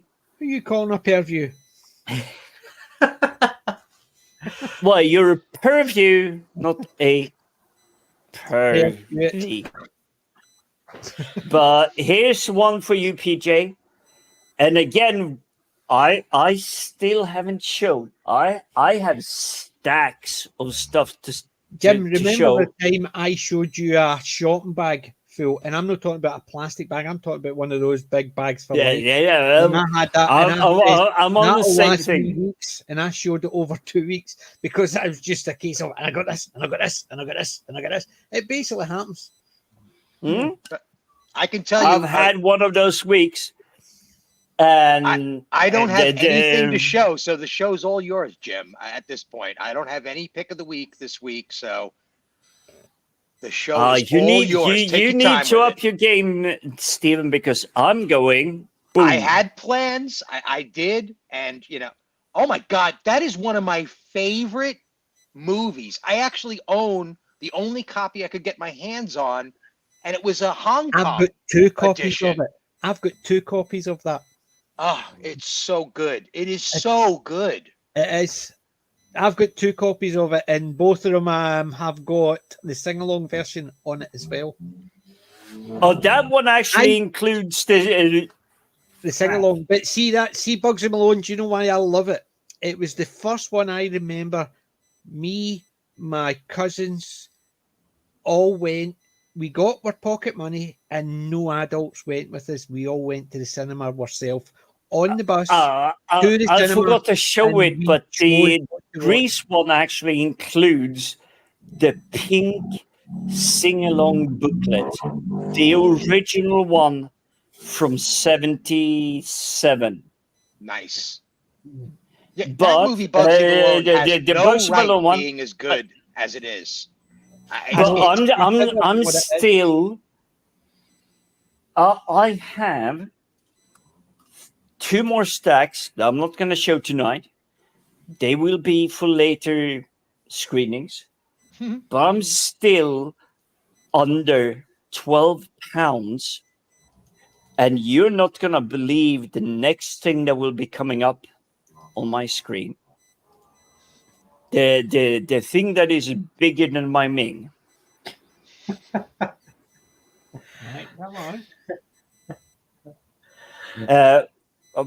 Well, I was waiting for more drum roll.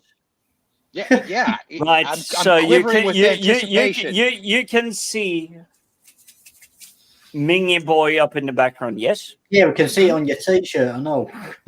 Yes, I noticed that.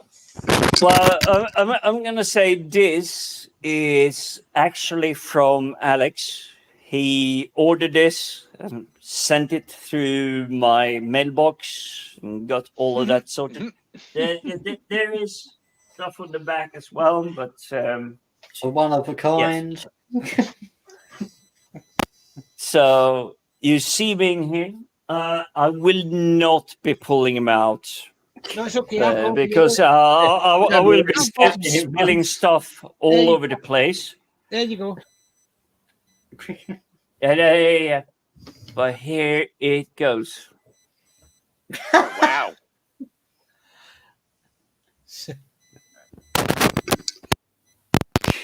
Oh my God, that is going to be tough to fit in there. That's gigantic. It's okay. He'll never fit in there because he'll keep missing. Yeah. What is that? 1/4 scale? No, it has to be at least. That's basically one third.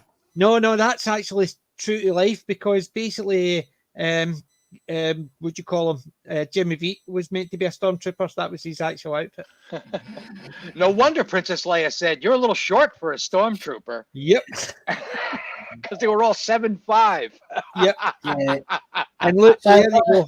That's one of the editions I've got. Look, sing along edition for Bugsy Malone. Wow. But So that- guys, I have barely shown you about £5 so of that's the what I cheap. actually got. So that's the cheap one without the bendable arms and all that. No move. It's just flat up and down. Actually, there does. are. I'm not sure. So you can see the drill holes and everything. Yeah. Mhm. So if I actually use, Can you pose it without having to take it apart? That's what we Yeah. asking. yeah. So I should be able, and I Can you would bend his like arm? more the cross torso, twist his head. Can you bend his He- arms? not arms, but Yeah, torso. it's like a giant action figure from the 70s. Yeah. Yeah. It's just Yeah. that it looks as if the arms can bend because of the joints, but obviously not. But I'm still less than £12 out on everything I've shown you this evening, and I have content for the next 2 Let's Talk Geeky weeks. He is a frugal £12, man. and I got one of these. That is Oh, by the way, bigger than my main. see Well, at the least men can shoot straight. see Bugsy Malone on my channel. I've got a lot of clips from that, so I have on my channel. If you look under there's a playlist Bugsy Malone. It's got all the songs and bits and bobs in it. It still blows me away. I mean, I've watched it fairly recently. I can't believe how good it is. It's It's really absolutely surprising the quality of everything. The Well, set, you look the at the bit where cinematography. the wee guys singing "Tomorrow," all about his dancing. Yeah, I mean, the girl dancing and him singing. It's just considering what type of movie it is. That's very melancholy right in the middle of it, but it doesn't take you out of the movie. Even something like that, where it's a melancholy song with a girl dancing, it just sort of works. And it's in the basically the spludge gun. It's the car instead of cars, the cycles. It just works. It is for kids, especially when we saw it. I saw it when I was 11 or 12. Me and all my cousins went. It was the first time we went to the cinema, no adult supervision, and we got to choose, and that's the movie we saw. So me, my brother, my cousins, boys and girls, there was about 8 or 9 of us went, and we loved it. We had a great time, and It's the magic. Yeah, it's the magic I miss from those days. Yeah, and that sticks with me because of that. But I still love it anyway because the music is actually really good in it. Not a single adult in the entire production, not one on camera. No midgets. They're all child actors, every single last one of them. And they're all so good. Even the background characters are really selling the whole you look world. at some of the characters. One of the things that Steven Spielberg said and has been quoted on, that he captured, it is, "I dream for a living." And it is so true. Across E.T., all of the earlier stages, the Jaws and Star Wars and all of those things, he got to just go, hey, what about this? What about that? What about this? What about that? And I don't understand today when we're getting these remakes, reboots, makeovers, whatever it is. How have you lost the dream? Because there is, and I can say to the panel right now, I can't see the chat because I have too many windows open, but there's 4 guys of us.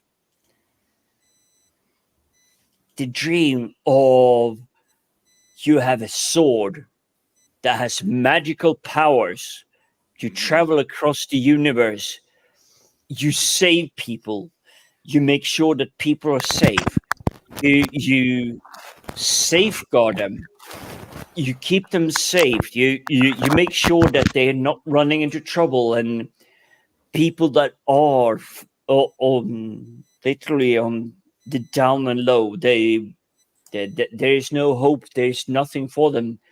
You step in not because you're expecting something in return.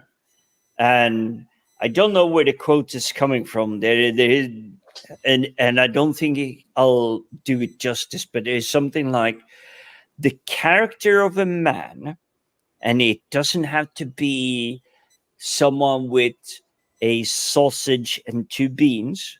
The character of a man is someone that will do something for someone that can never repay it. That is the character of a man. I'll help you because I have the ability to do so.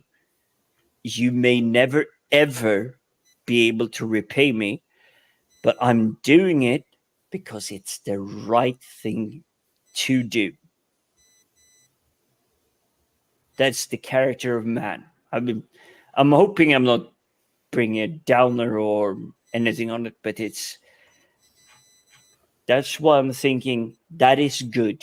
That is the light side of the force. That is, I know more than you do. I can help you. Doesn't cost me anything. Don't need repayment. You do. You always need repayment. It would be nice with a repayment, but if I can help someone and it took me 5 seconds, it's like, hey there, I tied your shoes for you.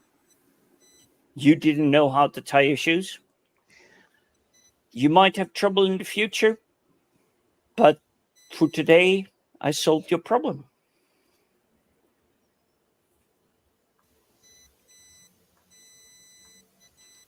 Yeah, I don't think that interpretation would go over very well with the contemporary critics, I'm going to say, because can't call them an audience at this point.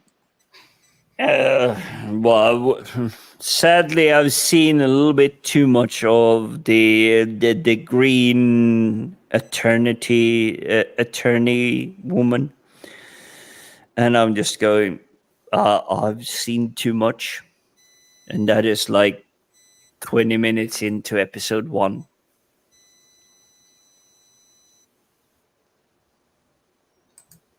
Yeah.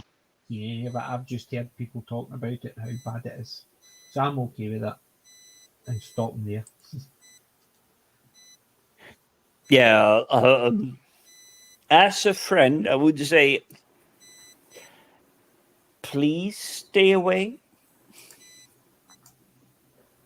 Because if you dig into it, you're going to cause me, as your friend, a lot of trouble. Yeah, I'm okay with causing people trouble. That's what I live for. I mean, I do have broad shoulders, but it is still is like, please stay away because you don't want to cause that pain to you and then share the pain with me. As if I would do that deliberately. I wouldn't do things like that.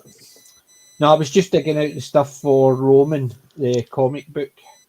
Remember I was saying about the comics, the zombie, the Vietnam zombie Holocaust. It's Cult Empire Comics. So it is. And if anybody's interested, that's the link to their comics. And the author, James Devlin, I've got some of his stuff separately from the comics. I've got some of his artwork on the walls as well. So his stuff is actually quite good, and these comics are good. They're done by Lennox and Devlin. Devlin's the artist. Just thought I'd put that out there.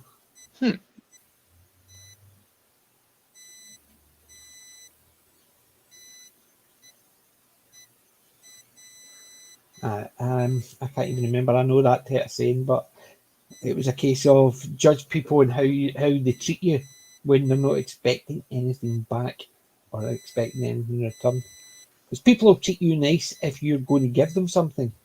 Because they know fine well if you're not nice, if they don't treat you nice, you're not going to get something. So if people know you're not going to give them something and they can't get something from you and they still treat you nice, then that's usually a nice person. So that's the way I would see it. But that's just me. I'm just a grumpy old fart accordingly.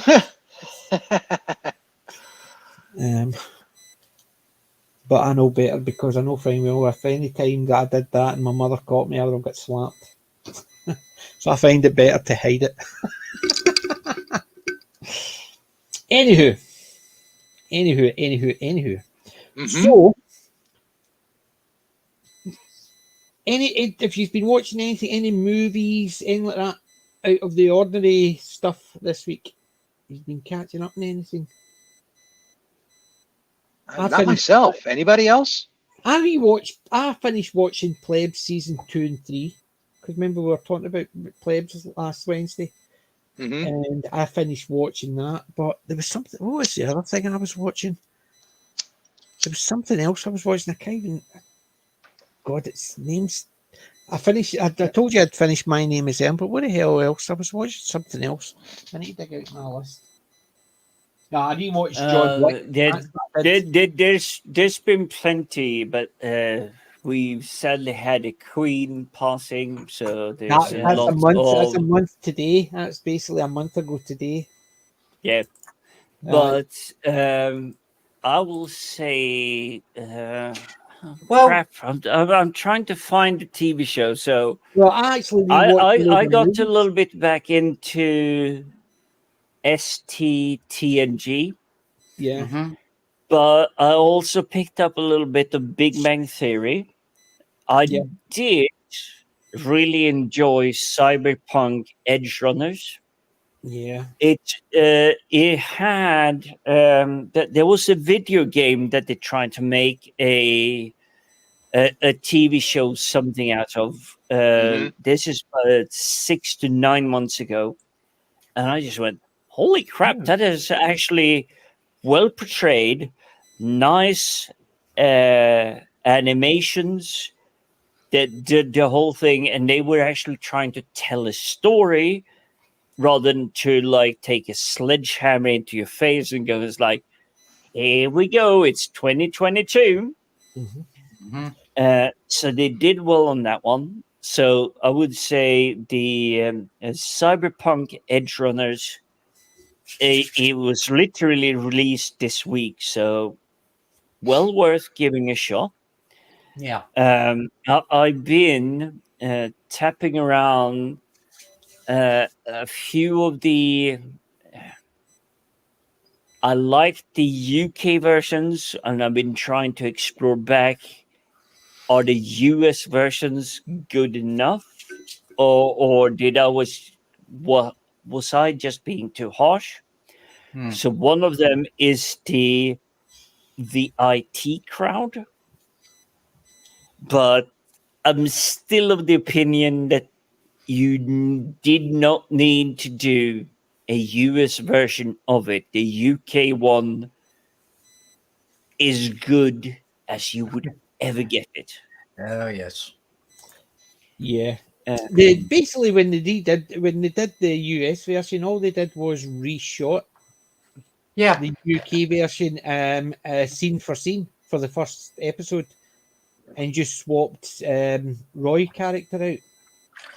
Yeah. And I think that is where the balance was wrong. I have played through some of the old ones because it is, again, October is a certain kind of awareness month. I won't give any specifics to not dox myself, but you have Johnny Mnemonic, you have the net, you have the hackers. If you watch those 3 films, you may get a gist of the competence I bring for enterprises that wants to pay me an okay amount to help them against this. But I will say, this is 2022, and I'm looking at Sandra Bullock, The Net, 1992. Hey, hold on. Grand Moff, thank you for joining us. Good night. Have a good one, Gran. You have Johnny Lee Miller. What's the cute brunette called? I know her name. She's Lara Croft. She's been in multi-billion-dollar movies. Angelina Jolie in The Hackers. And then you have The Hacknet. You have tons of those other films. I'm just going to say, see, I've not watched these Hollywood films explained 25 years ago what the poor people have to deal with today. And I don't mean poor people. I mean the people that are trying to. It's like, hey, I know this. Yeah, it's like, dude, you weren't born when these films were made. You're trying to defend against it. Yeah, and you could throw sneakers hey, into that category too. Sneakers is an excellent. This is my handle. This is my spout. This is my voice. That's an amazing. That one is still relevant today, and people don't understand it. So creepy, that moment where they discover the encryption. That just still brings chills onto my bones. Yeah. Oh, there's some that are really good, but there's some that are farcical. Because would you like to play a game? Yeah. Oh, actually, war games. Matthew Broderick, back in the fucking day. It's Matthew Broderick. Matthew Broderick, for me, is an ephemeral ghost. Because how many not centuries, how many decades has he not been around? We had him through war games, Godzilla, tons of romantic comedies. Day Off. Yeah. Ferris Bueller Day Off. We have him. I can't say 70s. Don't really recall that, but we do have Ferris Bueller's Day Off. We have war games. Project we X. have a lot of romantic comedies. We have Godzilla. We have more serious stuff with like Boulevard 60 Boulevard. I think Cable Guy. He's been around for a really long time and never really changed his appearance. Well, I've been watching something that the guy technically hasn't really changed his appearance considering how long he's been an actor. I watched John Wick again, 1, 2, and 3. Yeah. Keanu Reeves, and I did watch the latest, like the one they did 30 years after Bill and Ted's Adventure. It's like time to pay for the music or whatever it's called. Yeah. And Keanu Reeves is still Keanu Reeves. Yes, there are a few tiny wrinkles, but if the makeup department would have been spot on the job, he would have looked like he looked 40 years ago. Well, I watched John Wick. I also watched Support Your Local Sheriff. You remember that one? Yeah, that's not a good one. Ron Eli, basically, that's a fun movie. I just love it. Bruce Dern as well. I just love the whole thing. The bit where he puts his finger in the gun. The guy said, "Take your finger out of the gun." No, put the hammer back. He said, "I could have pulled that trigger and the gun could have blown up in my face." So it wouldn't have done my finger much good either. But just the stupid stuff of that support your local sheriff was absolutely amazing. And it's the same idea. James Garner, you look at his early stuff and his late stuff, it doesn't change that much. Yeah, he's another one that he had a real thing going there. He was like another, sexy cowboy guy all the time. Yeah, he did. He Gambler and stuff like that. Maverick. Yeah, Maverick. There you Obviously not the Maverick Roman was talking about, but a different Maverick. But yeah, I had a completely different Maverick in mind for one of my suggestions for. It might be one of us Wednesday streams, but it's Maverick with Mel Gibson and a whole slew of celebrity actors. Well, that was basically a remake really of big Maverick names with James Garner. That was a remake of the Maverick with James Garner. Yeah. Jodie Foster's in the remake. James Garner, Jodie Foster. But her name is Tallulah. She little nice. That is exactly the one, but it is such an amazing film where they're taking the Mickey out of everything. Even the Indians are just like they settle down, they plant up the tents and everything. And it's like, you chose such an amazing place. Yeah, I know, but the next time you gringos come around, well, I should probably settle down in the swamp. And it is literally that backhanded humor. Yeah. Sadly, we're talking early 90s. In 2022, it would be, you're just a Nazi against the Indians. And it's like, the Indians never encountered Nazis. In the history of this planet, the Indians of America never, ever came in contact with the Nazis of Germany. Well, is that entirely true? Wasn't there a radio whisperers program where they used the US Wind Talker unit? Yep. The Wind Talkers was actually going against the Japanese. That was, but they also used it against anyway. Anytime they wanted to do coding that they knew they had to do it in the open air. They used Wind Talkers, they called them. But it was mainly in the Pacific theatre. But that's what I heard. Which wasn't the Nazi theatre. But if they were doing it in Germany, it would basically the same idea. They would have quite happily had them there because they could use it over open lines of communication without any hassle. But you guys know what I meant with it. I was being a bit tease against these people that, you disagree with me, therefore you must be a Nazi or a fascist or phobe.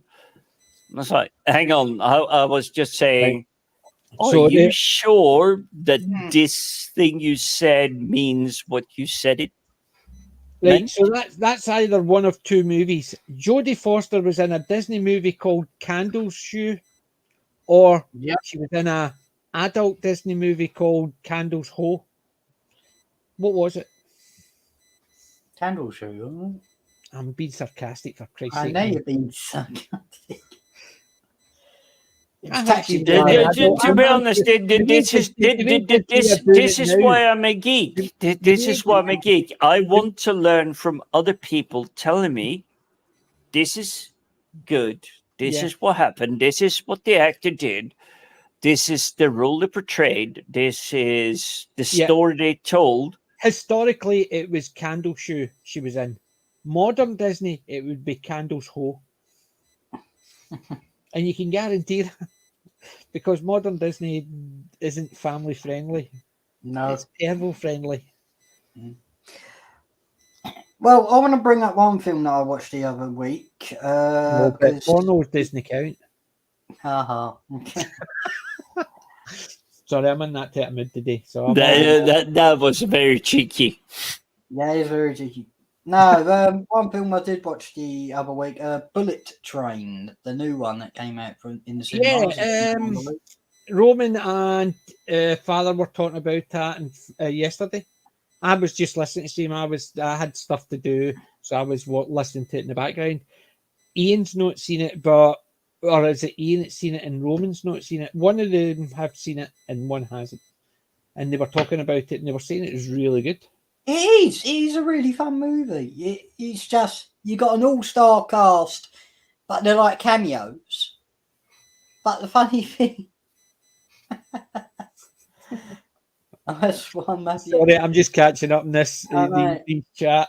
Candle shoe, but Candle Hole might have had Gwyneth Paltrow, or it's camel toe. Oh my goodness. Language. I know, but the bullet train anyway. Go on with yeah. It's just the thing is, the story is about a guy who just didn't want to be there, and he's got to collect a briefcase, and everyone's trying to collect that briefcase and all. And you got these two assassins in it who are supposed to be brothers, and one of them's got a thing about Thomas the Tank Engine. And he's all the lines are coming out through that film, especially the fight scene. I recognise bits of what you've just said there. I thought I hadn't seen Bullet Train, but it sounds weirdly familiar. Is it a remake? No, it ain't a remake. It was based on the book. Isn't this the whole concept of the 1960, was it two, the big fat rat race? No, it's just a bunch of assassins on a train, and it all leads to one guy in the end, who's like, I think it's the White Devil or something, and he's the main bad guy, and he turns up at the end, and you find out who it is, and the whole movie is just a laugh. I'm going to need to get hold of it because it does sound familiar. It is a fun movie, and you just got Brad See, the Pitt two brothers, they don't look anything alike. I think one's tall, one's short and fat, one's tall. Or something like that. They just don't look like each other. They don't even have a similar look to each other. No, they call themselves brothers, but the thing is, it's colour, but the thing is... that's right, one's black, that's what it is. Yeah, the two brothers. I have seen that, I recognise it. It's just one of those movies that we never get a sequel. But it is like a great. It was supposed to be a serious film at first, but it was just a fun laugh. And with Brad Pitt playing the main character, and he goes, "I didn't really want to be here." Well, I need to see it, but do you know it reminds me of Boss Level. Or the assassins trying to get him.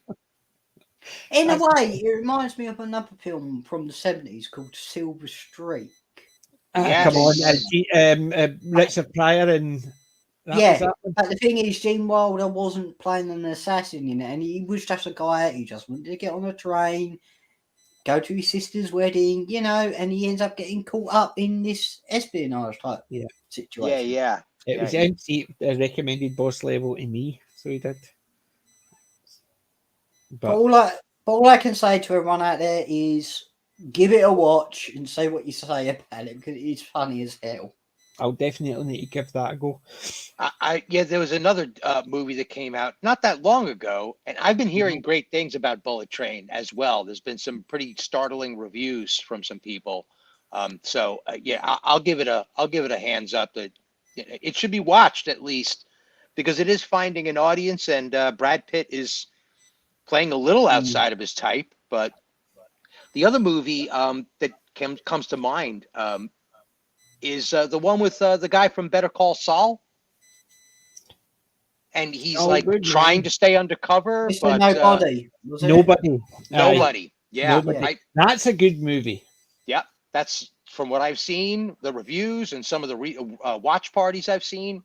It's really, really tight. The dialogue is good. It's extremely entertaining and gratifying. The conclusion is extremely gratifying. So those are all high points for me.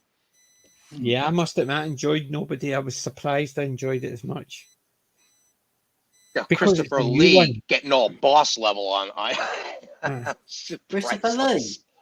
Not Christopher Lee, Christopher Lloyd. Christopher Lloyd. Right. Yep. Well, Christopher Lee, Christopher Lloyd. I've had a fortune. Sadly, I did not get Christopher Lee's autograph.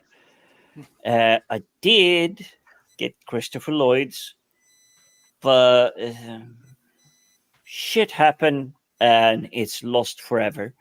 Oh. I did get his autograph. Amazing person, and I actually met him right next to Andy Serkis at the Comic-Con I was going to. Oh, wow. Andy Serkis actually did stand out more because he was wearing a necklace with the One Ring, obviously a cheap replica. But Did he was go all just going precious out. on What you? it was the My real one. It was real. It precious. was an authentic one, so it was a real One Ring. No. He saw me wearing it. Oh, man. And he jumped out of his seat behind that signing autograph stuff. He actually jumped out and grabbed my necklace. And just went, my precious. What a gem. And it was his voice. And that's when I heard they did not fake his voice in Lord of the Rings. Yeah, that's all It him, was man. his voice. It was all him. And I was kind of double stunned. It was like, okay, I didn't expect this this famous person to interact with me. I was expecting I step up, they say, what's your name? What would I write on your card?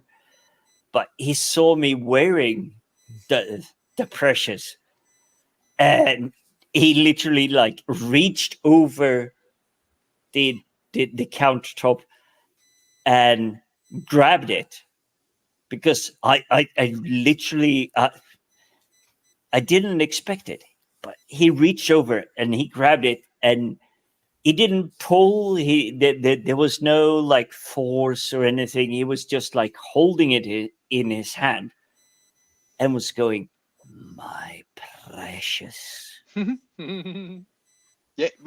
when Return of the King came out, he became a full-on ambassador. He would show up at theaters in his neck of the woods or whenever he was in town, and just startle, because they had these booths where he was supposed to do these reaction videos, trying to encourage the audience to do live reactions after they came out. And he would just pop into the booth and like startle the people in there. And there's dozens of little videos of him just jumping in and just, doing the precious voice and everything. It's hysterical. He's such a gem.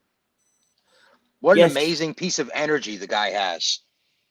Andy Serkis is definitely one of those that I've seen him in plenty of other shows and everything. I was just going, wow, I suddenly appreciate him a lot more because the interaction that there was. And I know, okay, it's like, I don't mean to belittle. If you're gonna put the worst of the worst out there, the She-Hulk, the Lord of the Rings, Rings of Power, if there is someone that is like, yeah, I play this role. This is the role. I'll still play it for you, the fan that comes around and wants to grab an autograph or anything. You will still, regardless how bad your episode was, elevate it. And I'm gonna just say it flat out right now. There was a lot of shitty 1982's sci-fi films, drama, stories, whatever.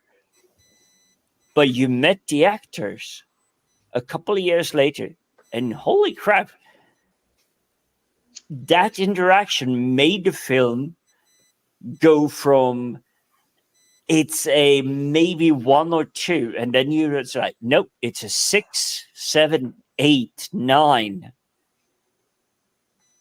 Because the actor lifted it up that well when you met them.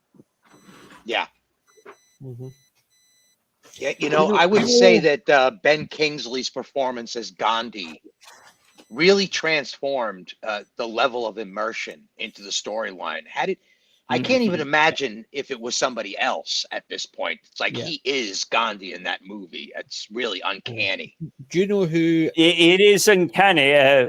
I know, PJ, you got something, but Gandhi in that film, fantastic.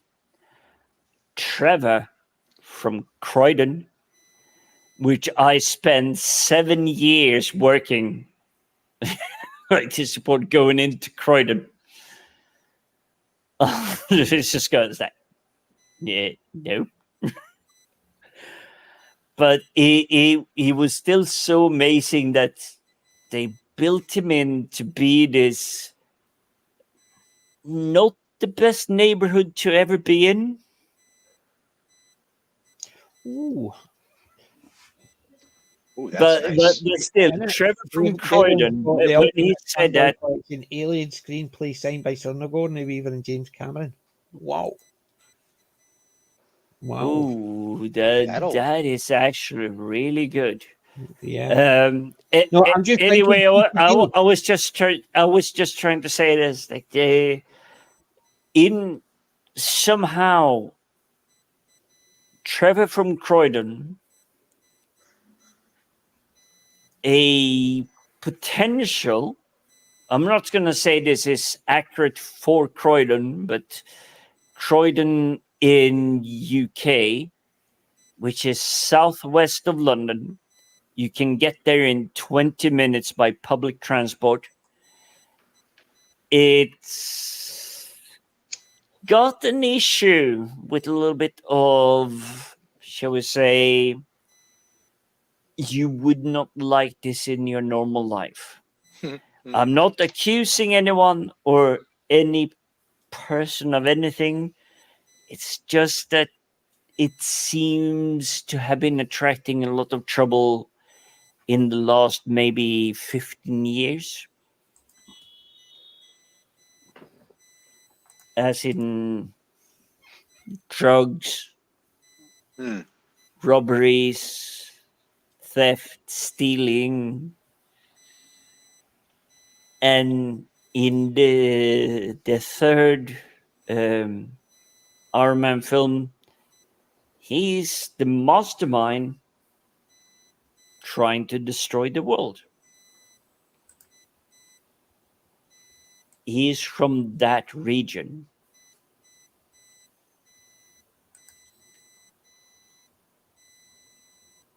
I have no idea what to comment on that because I lost what you were talking about ages ago. What did you have to say, PJ? Go for it. No, I'll drop mine. I'll let everybody else talk. But literally what I was trying to say is that there is a bad area of London. There's a bad area.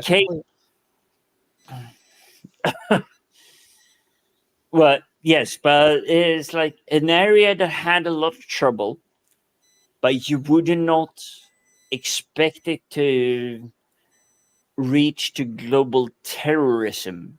That is was hoping to try and bring in. And this is where it gets funny for me, as someone have lived and worked in the area, that someone is literally trying to bring down Iron Man is coming from an area where you're stealing hubcaps.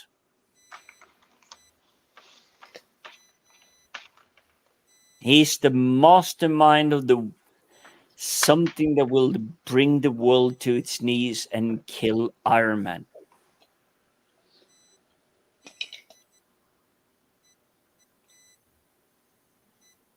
I'm just judging by the silence of the panel. That is, I'm definitely not talking to the right crowd.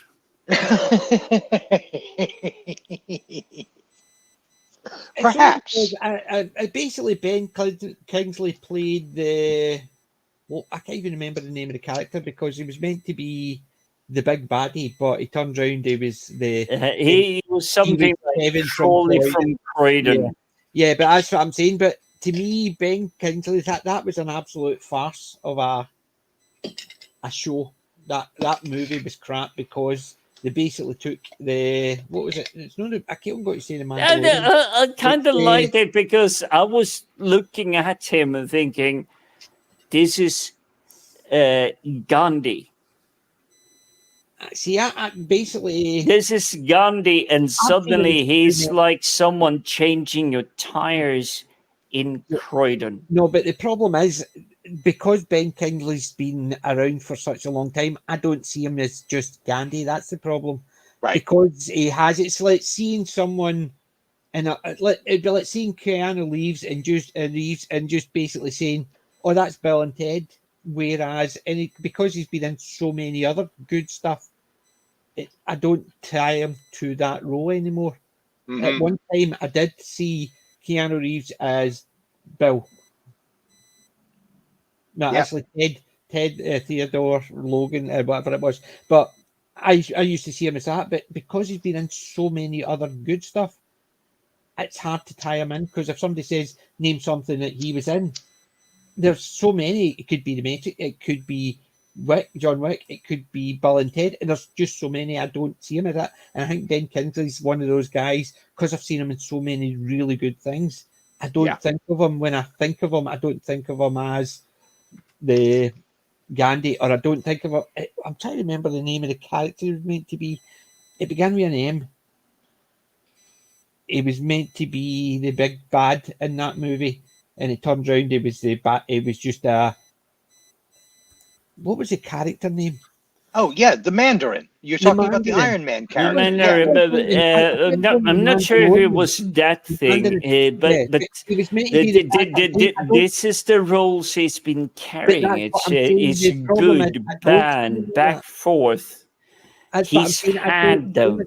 That's what I'm saying. Because he's been around for such a long time, he's basically. I don't see him in that role or that role because he's been in so many great stuff. The one that comes to mind for me is the Sherlock Holmes one that he did with. God, Sherlock Holmes is the one with as Sherlock Holmes. He played Watson. Yeah, but it was all a fake out, right? Because it's actually flipped. Oh God, Zulu, Michael Caine, who played Sherlock. That was good. That's a really good one because it was a nice twist on it. So it was.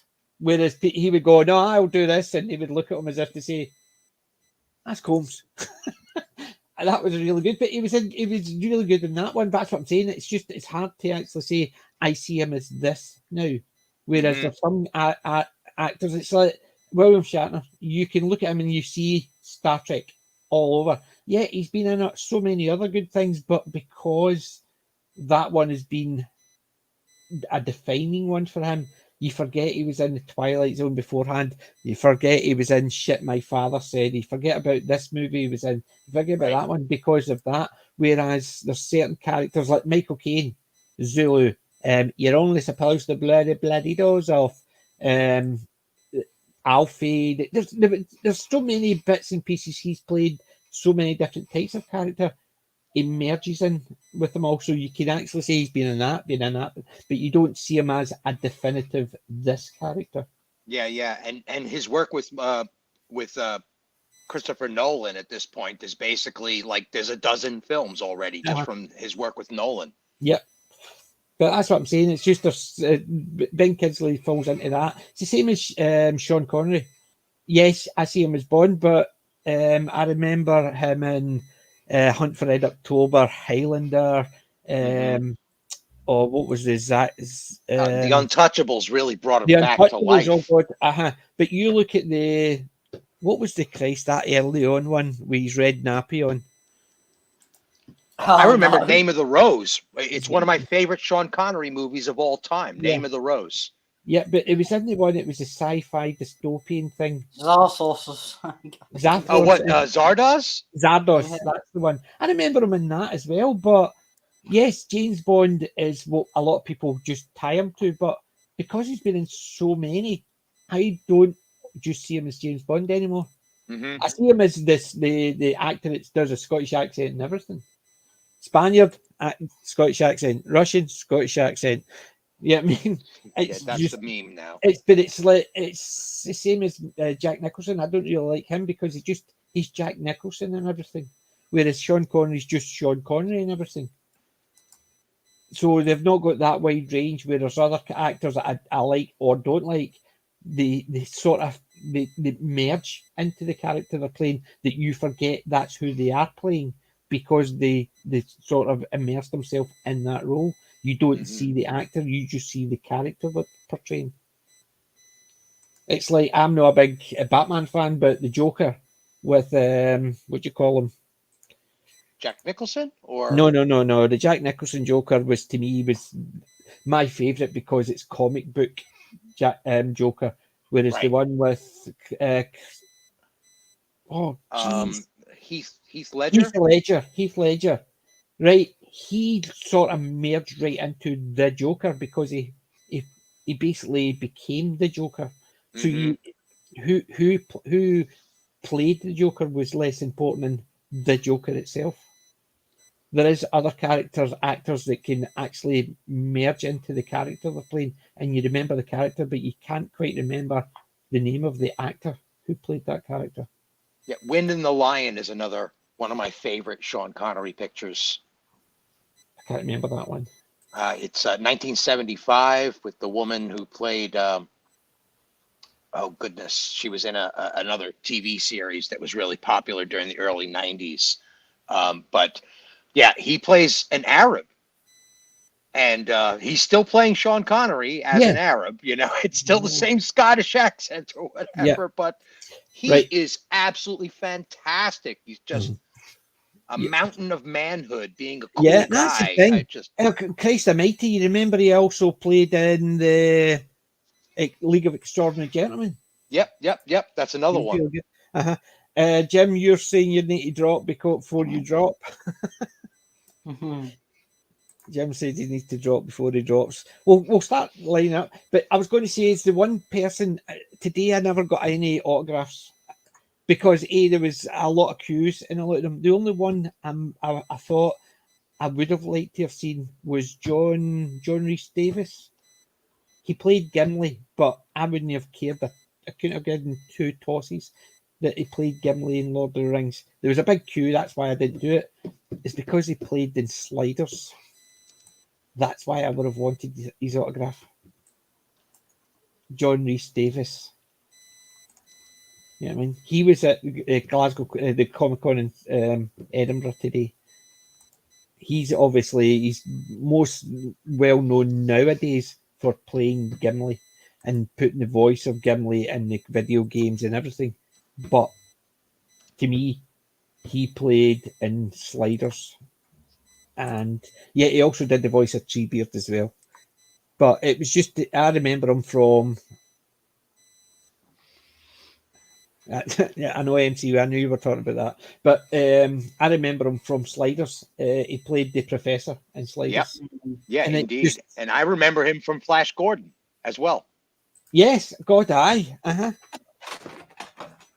Yeah, I mean, but that's just the thing. It's just, there's certain people you sit and think, like, everybody puts John Rhys Davies as Gimli, whereas me, I don't really see him because Gimli became the character. So the character, you don't really think about him being there. Whereas if I'm thinking of John Rhys Davies, I think of the Professor in Sliders. Whereas Gimli is such a good character, he sort of merged into it where he became the character.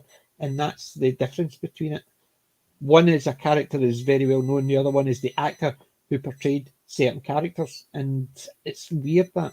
And it's the same Sean Connery. Sean Connery works when he's playing a Scotsman or something like that because he can merge into that character because he is that character.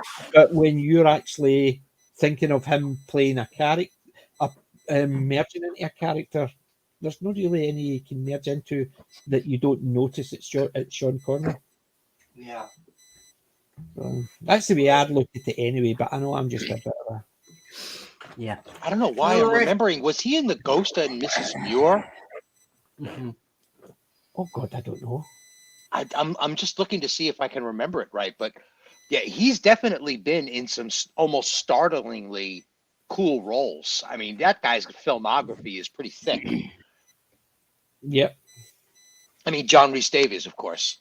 Yeah, he's been in dozens and dozens of pictures. Oh, there's another working movie. actor.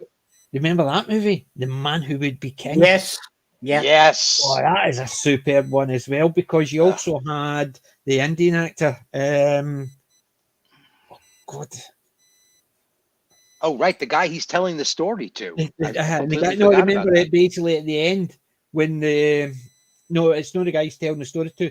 There was the three main characters. There was the two English, or the Scotsman, the Englishman, and the Indian. So you had Connery, Michael Caine, and it was Javeed Singh, I think. But it was the one who basically was their guide. And at the end, when they found when he cut himself and they all went for it, he basically just took his scimitar and just charged in because he didn't want to run. And the crowd tore up the shreds. He just basically ran into the crowd with a scimitar because he didn't want to die running. So he wanted to die fighting. But that was the Man Who Would Be King. Because remember, they cut the bridge because they were trying to run across. And then it turned around that Michael Caine had survived and he was telling the story about it. But it was the Indian guide who was their partner in the crime, as it were. He didn't want to be killed running. He just ran into the crowd. And that, to me, was a very powerful scene. I thought he was one. And he was a character actor who did a lot of Indian characters, obviously, in Britain. And he was just really good with it. Karum Ben Boya? Could be, yes. And Christopher Plummer played Rudyard Kipling. Yeah, that's true.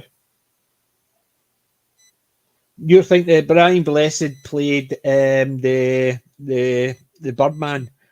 The John Rhys Davies played. He didn't play the professor or doctor. What do you call him? He played the scientist at the beginning, didn't he? John Rhys Davies and Flash Gordon. He played Hawkman. He played the Hawkman. No, that was Brian Blessed. Brian, remember, Flash Gordon's alive. That's John Rhys Davies playing the king of the No, Hawkman. That's Brian Blessed. Oh my goodness! Don't make me look it up, PJ.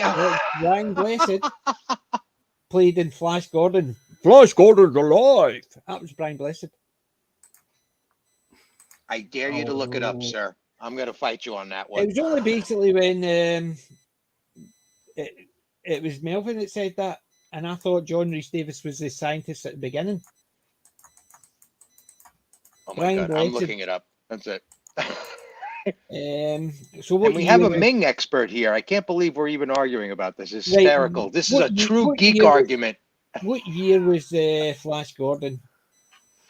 78 or 79? Because I'm in John 78, 79. Well, he's definitely not on. It's not on his filmography. It's definitely not in John Rhys Davies's filmography list. Flash Gordon is 1980. 1980. And he is not in it. 1980. He is not in it. Oh my goodness, you're right. Chinkies. Wow, that's crazy. I totally saw him as John Rhys Davies. That's crazy. No, see, I thought right. It's Brian Blessed. I thought he was a scientist because I always remember Brian Blessed was the Hawkman because I remember the Flash Gordon alive and it's basically a big Brian Blessed boom. But I thought he was the scientist at the beginning. Yeah, no, that's Chaim Topple. Topple. Yeah, Topple. Fiddler on the Roof. Fiddler. Topple. He played Dr. Zardos. Mm-hmm. But I thought there was a scientist at the beginning that was thinking because the two of them were talking about it. I thought it was legit. He played in that part. We're going to start wrapping up. Yes, we're going to start wrapping up. Right, Stephen, anything on this week coming up? I was supposed to be doing something tonight, a first-time watch party with a couple of YouTubers, but that's kind of fallen apart. So I'm going to be in the chat over at the Cotton Council with Snowdub and his puppet show. That's where I'm going tonight. But other than that, Monday and Thursday, and we have a Wednesday coming up. But John and Roman, their usual mixtape Monday and Thursday free for all. That's what I have on my docket so far. I've also joined Potato Revan. He's going to be he's getting into the Dominion Wars.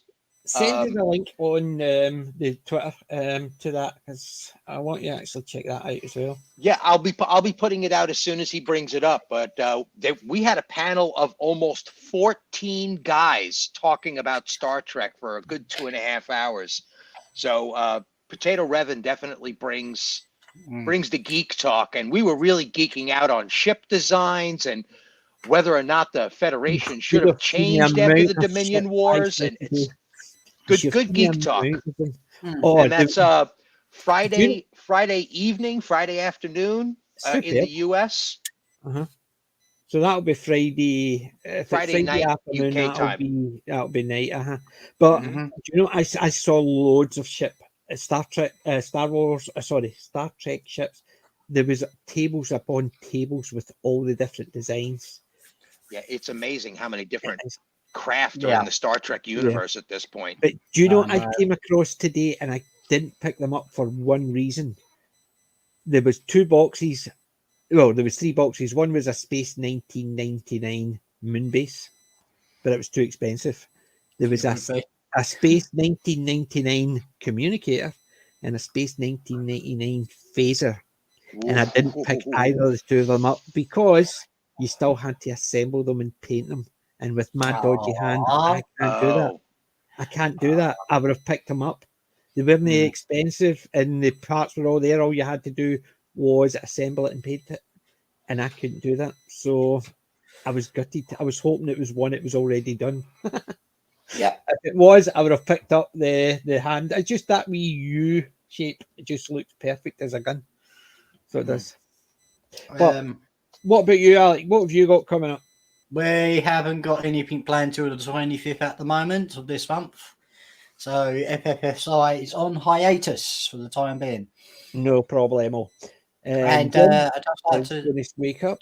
And I'd just like to say to everyone on the panel on the chat, yes, this is my new icon now, or logo, because I got fed up with the old one. I like it. If you recognise the silhouette, then you know who I'm on about. Yeah, it's basically he's just an Avenger. Yeah. So that would be my guess. Steed. That's just because he wishes he had Diana Rigg sitting next to him.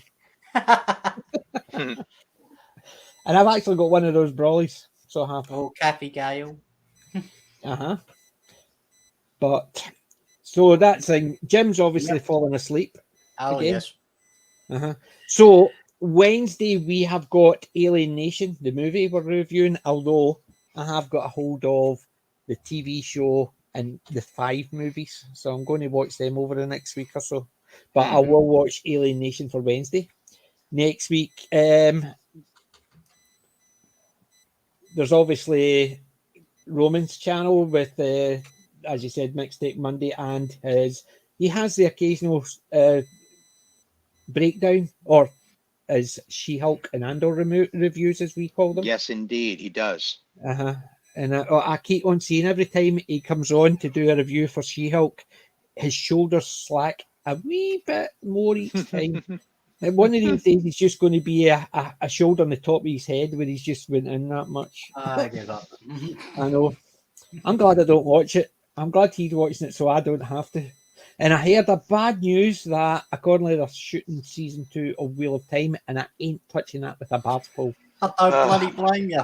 I What a waste of basically time. thought I would review the first season because I'm a big fan of it, but after watching it, I cannot bring myself to watch another minute of it. So I ain't watching that coming up.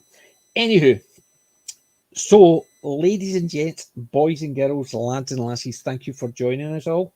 Thank you for my panel members who managed to stay awake, and thank you to Jim as well. And remember, ladies and gents, I'm not old, I'm classic. PJ maybe, and the guys out. Ta-da.